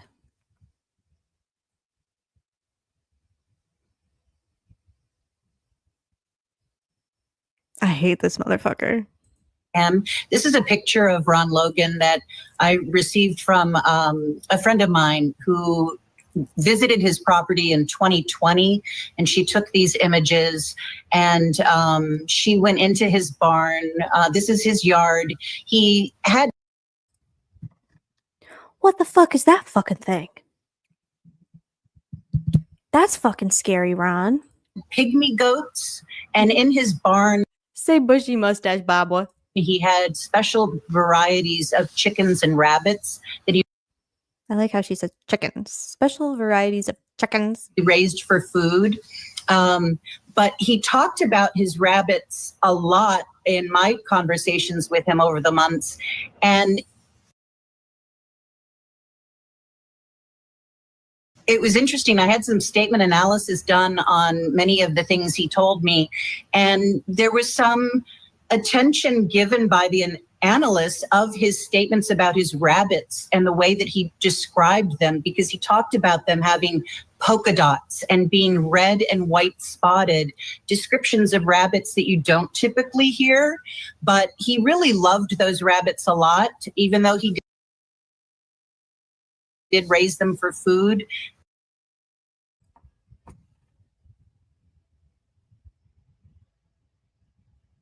Y'all.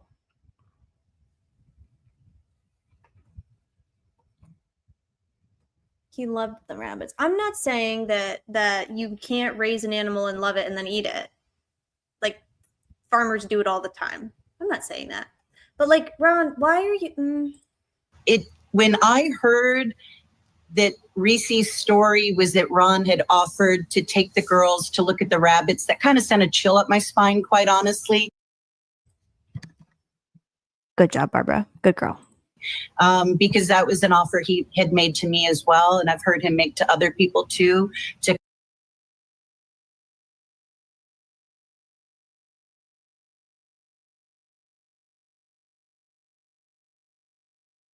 come and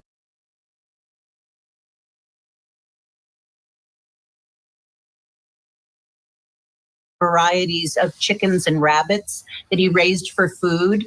But he talked about his rabbits a lot in my conversations with him over the months. And it was interesting. I had some statement analysis done on many of the things he told me. And there was some attention given by the analysts of his statements about his rabbits and the way that he described them, because he talked about them having polka dots and being red and white spotted, descriptions of rabbits that you don't typically hear. But he really loved those rabbits a lot, even though he did raise them for food. When I heard that Reese's story was that Ron had offered to take the girls to look at the rabbits, that kind of sent a chill up my spine, quite honestly, because that was an offer he had made to me as well, and I've heard him make to other people too.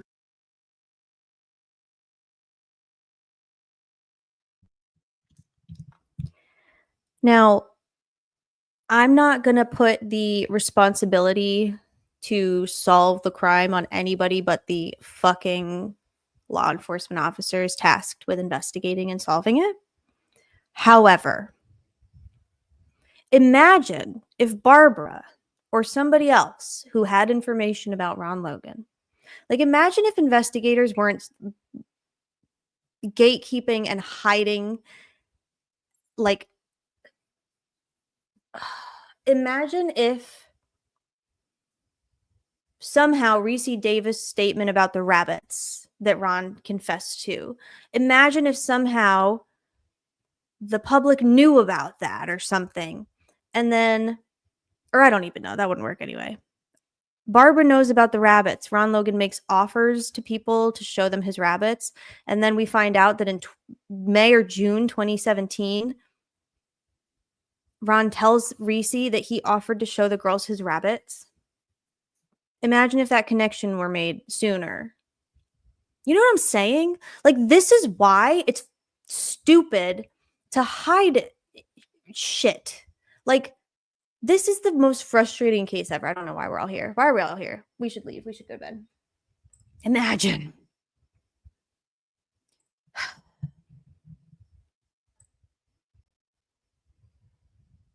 Well, she told her statement analysis person. I don't know why she didn't do anything with it or put it in something.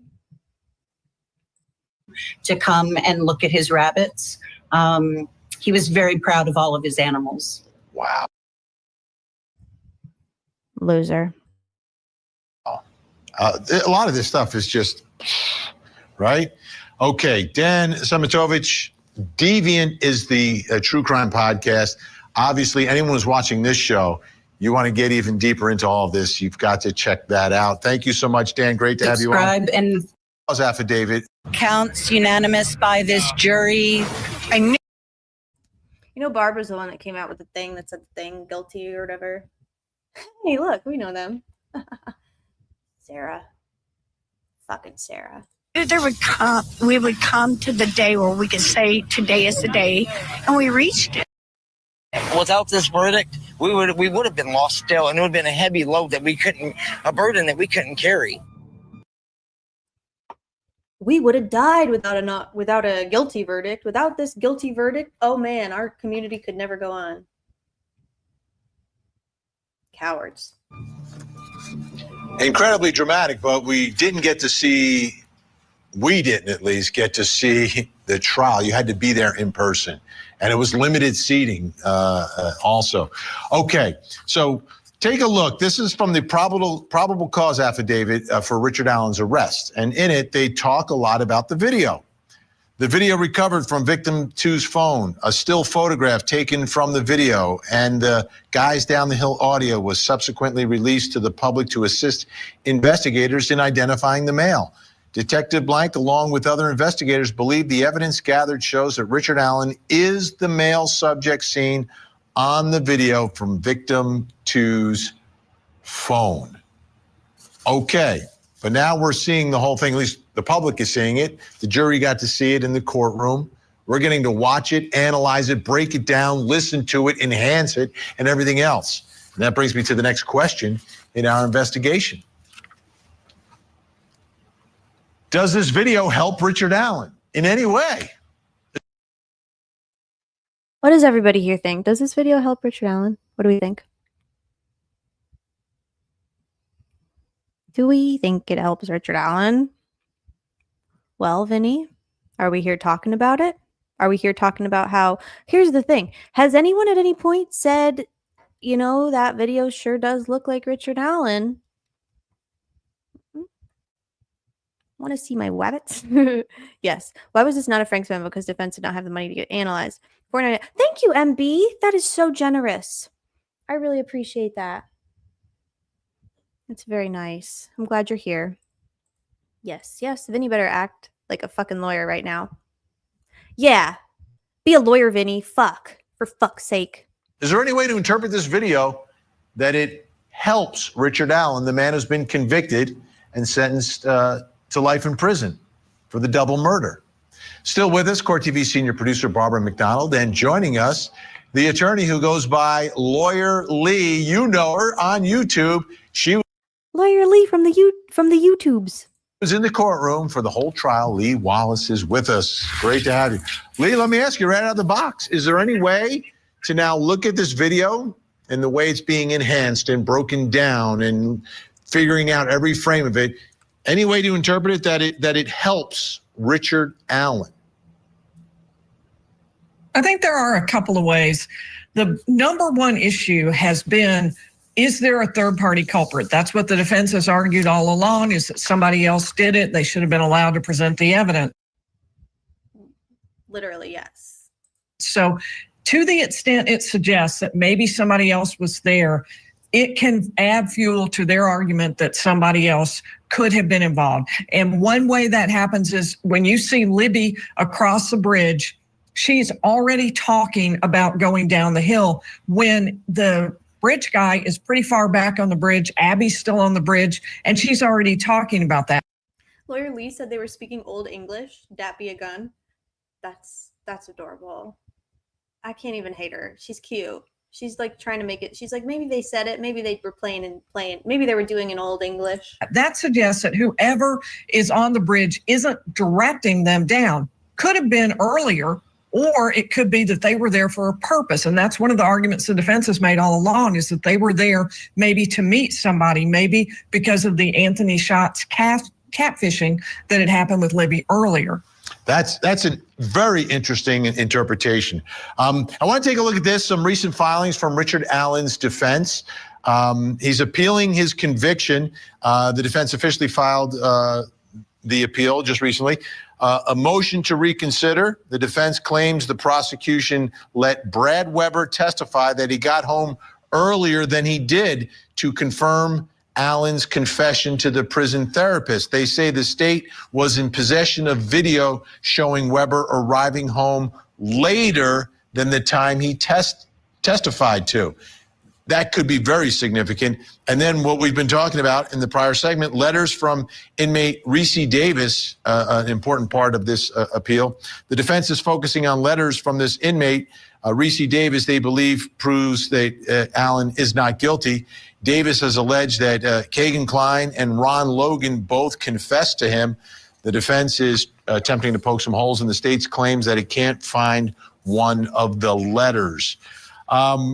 Lee, what are your thoughts there on some of these issues that the defense has been talking about?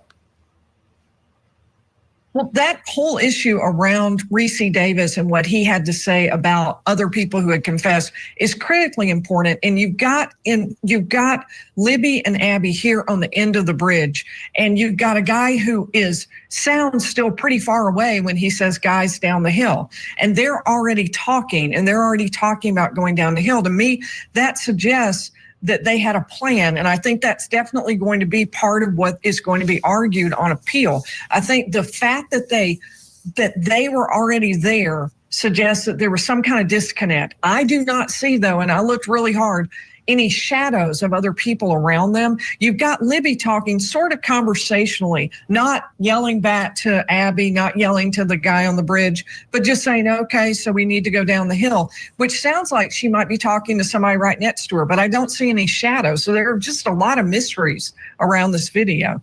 All right, Barbara, your thoughts and your interpretation. Is there a way that this video could be interpreted to help Richard Allen?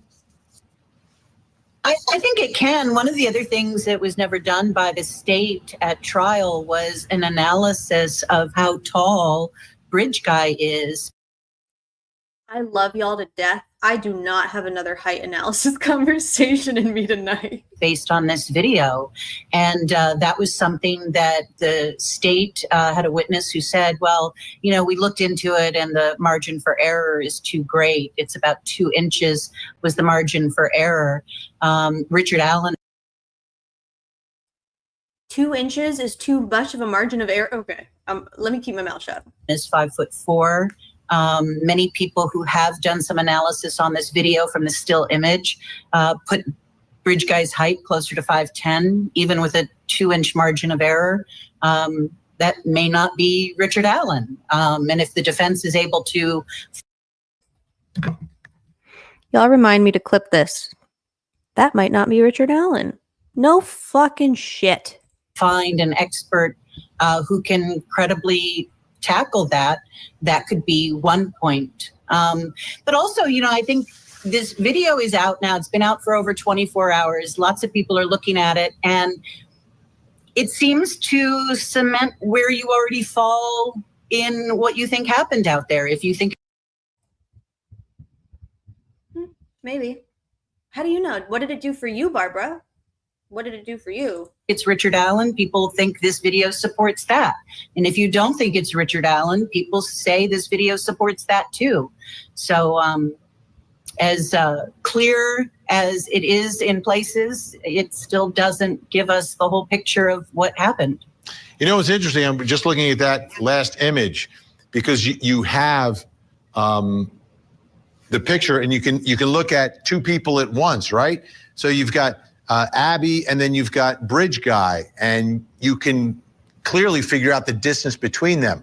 I've got to think there's a mathematical equation somewhere to figure out how tall he is, but that'll be up to someone to figure out. Thank you so much, Lee Wallace and Barbara McDonald. Check out.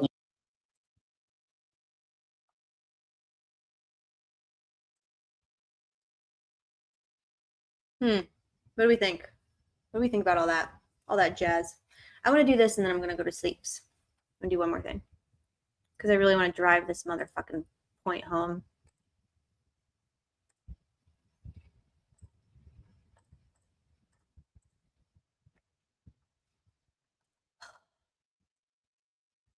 Richard Allen was arrested on October 26, 2022 by Jerome fucking Holeman. After a grueling hours-long interrogation where, hey, Michael, we're about ready to go to bed, but I'm going to read this little thingy I made first. We just cranked with Vinny Pots and Pans on Court TV. So after this interrogation, Jerry Holeman gets mad and he arrests Rick, right?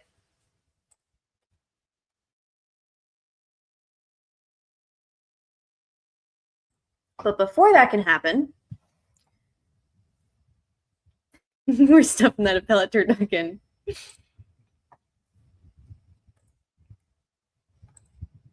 Michael, you just missed Vinny saying that they should find out BG's height. Ange was saying she really wants to talk height analysis again. Y'all are funny. Ange wants to do another height analysis. So let's just review does it matter if law enforcement lie sometimes? Like, what are the consequences of a dishonest prosecutor and or dishonest, indifferent investigators? What might a consequence of that be? Because sometimes the consequence is nothing. A guilty person gets arrested and convicted faster. That's not often the consequence, though. A lot of times the consequence is far worse. So in the affidavit for the search warrant, this is a screenshot clip from it. Near the end of the video, a man is heard in the video telling the girls down the hill. There's no mention of the word gun or of hearing any gun being cycled in the probable cause for the search warrant of Richard Allen's house. It only mentions that a man is heard. No mention of a man being seen, right? Near the end of the video, a man is heard in the video telling the girls down the hill. I don't necessarily like that the investigator is putting his subjective opinion about what he's saying in it, but I don't have any, this is whatever. I don't have a problem with this sentence. Yeah, it's fine. Whatever, fine. But on October 28th, 2 weeks later at most, when they are interviewing Rick, here's the probable cause affidavit. As the male subject approaches victim 1 and 2, one of the victims mentions gun. Near the end of the video, a male is seen and heard telling the girls, guys down the hill. The girls then proceed down the hill and the video ends. This is the first mention of girls allegedly saying or mentioning anything about gun. And there's no mention of hearing a gun being cycled, but it also claims that a man is seen and heard. That's not true. That's not fucking true. This is our first lie. At least this is our first outright lie.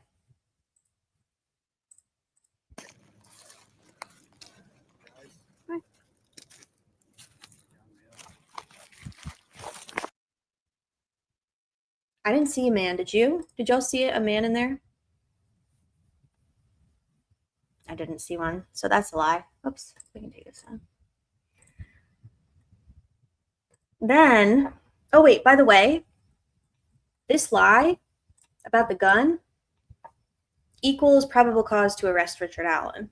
So Richard Allen's arrest is based on an outright fucking lie that would have been known and proven sooner and probably would have been a much bigger problem had the video been out longer.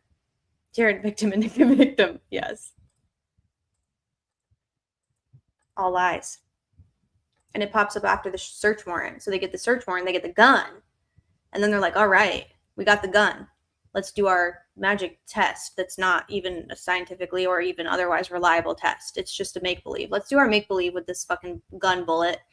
Oh, look, it matches. It doesn't. It matches. I personally am very excited to see with my own eyes whatever match Oberg claims exists. Because Rosie was like, show the jury, show the audience, show the judge, show the people exactly what you're saying you could match with your naked eye.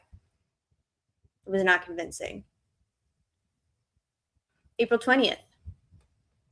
This is when Nick is frantically trying to get the mental health records of Richard Allen because he needs to see on paper the fruits of his efforts, the fruits of his investigators' efforts and of DOC's efforts. I want to see the fruits on paper of my psychotic rat in his cage. Let me see what he said. Let me see what he's doing. Let me see how it's going. I want his mental health records, all of his mental health records and medical records. That's what he requested from the court. He did not get them at this time, but that didn't stop him from including a whole ass PCA in his motion for leave for a subpoena. As the male subject approaches victim 1 and 2, one of the victims mentions gun. Near the end of the video, a male is seen and heard telling the girls, guys down the hill. Okay, that's from our last one. So there's our lie. Seen and heard. There's 2 lies, gun and seen and heard. Okay. But it now includes, they believe Richard Allen was carrying his cig on the day, blah, blah, blah. They further believe he was carrying it from the They further believe Richard Allen was carrying his Sig Sauer model P226 from the audio, from the video, in which investigators believe they hear a sound of a gun being cycled and one of the victims mentioning gun. That is embarrassingly dishonest. That's a make-believe. That's not even a sentence that makes any sense, but it's also not truthful. Like, it's just a fucking lie. Yeah, we could hear the sound of a P226. Motherfucker, y'all couldn't even tell the difference between paintball gun and rifle fire. Like, you're gonna tell me that you could tell what a SIG sounded like? Clowns. Now it alleges a victim mentions gun. A gun being cycled is heard in the audio. Bullshit. Jinx. Jinx, Maphawk. You heard a stick and a leaf. How do you tell a gun? Now we got Liggett on a Frank's issue and under oath at trial. I want to know if law enforcement has written analysis by anyone law enforcement saying gun is not said. That would be Brady material. What about, Michael, what about hashtag depose Diener? What, Melissa can tell the difference between a SIG and a Glock and a Smith. That'd be a rock crunk. You can tell it's a SIG because of the way that it is. Crunch. The leaf said that'd be a twig. That'd be some major bullshit. That be an arranged crime scene with moved bodies. God, I love when Michael joins in the crankin'. That be an arranged crime scene. Wait, did I include? Okay, did y'all hear the part? Oh, I'm gonna leave y'all with this. I have to show you one thing, and then I'm doing an Irish. Look at this clip that I skipped over, like, the one part that I wanted to show you all.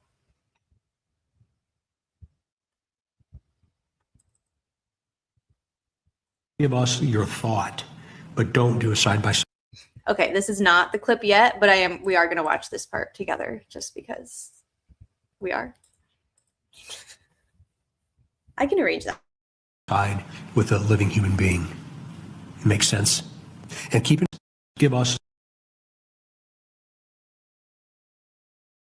Michael, since you're in here with us, Professor, I want you to hear what Doug Carter says here. Give us your thought, but don't do a side by side with a living human being. It makes sense. And keep in mind that a sketch is not a photograph. It's a rendition of an approximate view. It is not a digital photograph. We also talked to a sketch artist, not one here in your state, who said sketches really aren't for people who don't know the person. Right. They're for people who do. Oh, I love that. That's so true. Yes, that's so true, Barbara. That's so true.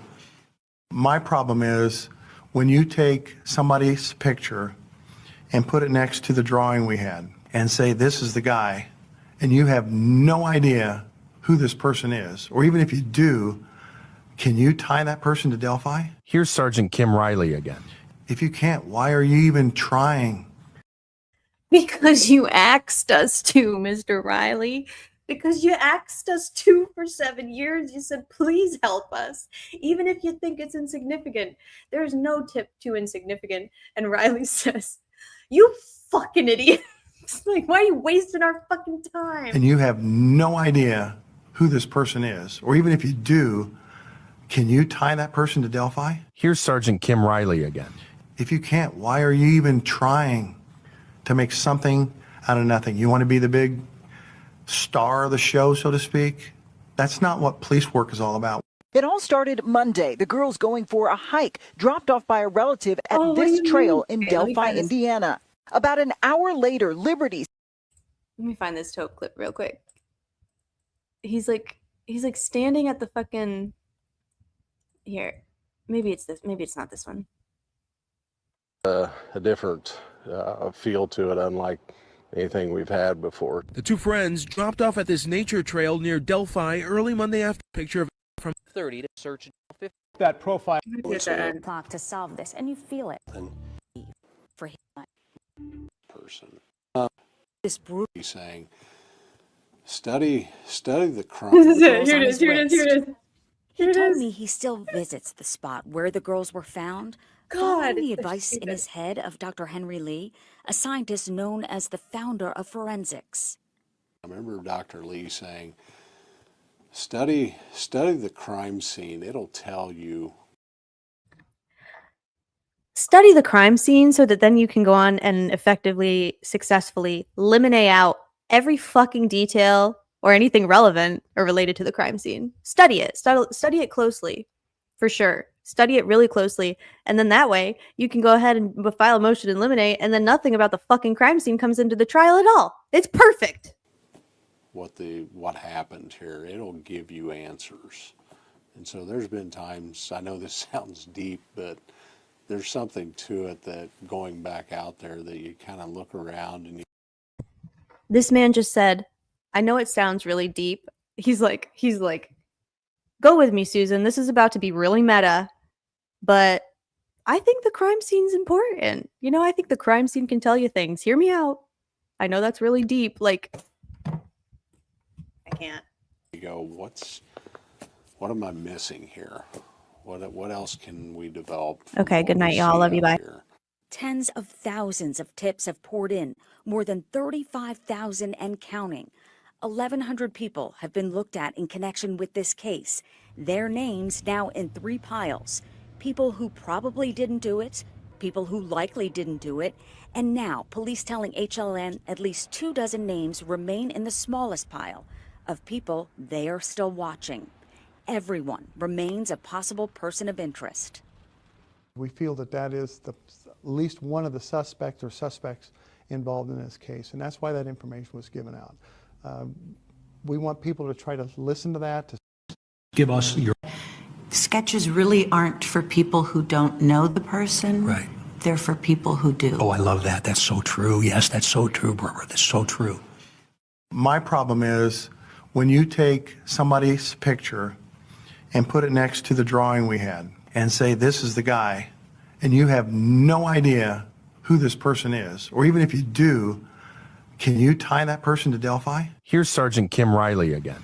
If you can't, why are you even trying to make something out of nothing? You want to be the big star of the show, so to speak? That's not what police work is all about. It all started Monday. The girls going for a hike, dropped off by a relative. This is the guy. I lied. I came back just to say this. Like, why is he so mad? Like, why are these men so mad all the time? Why? Why are they so mad all the time? This might be my new favorite. DB has to clip this. We're gonna do a clip. DB's gonna turn this into something. This is an outrageous fucking interview. I need to find the original so we can watch the whole thing. Okay, bye.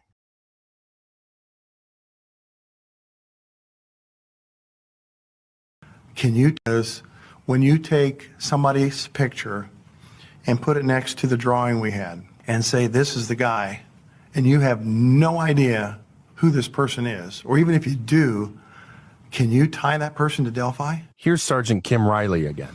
If you can't, why are you even trying to make something out of nothing? You want to be the big star of the show, so to speak? That's not what police work is all about. It all started Monday. The girls going for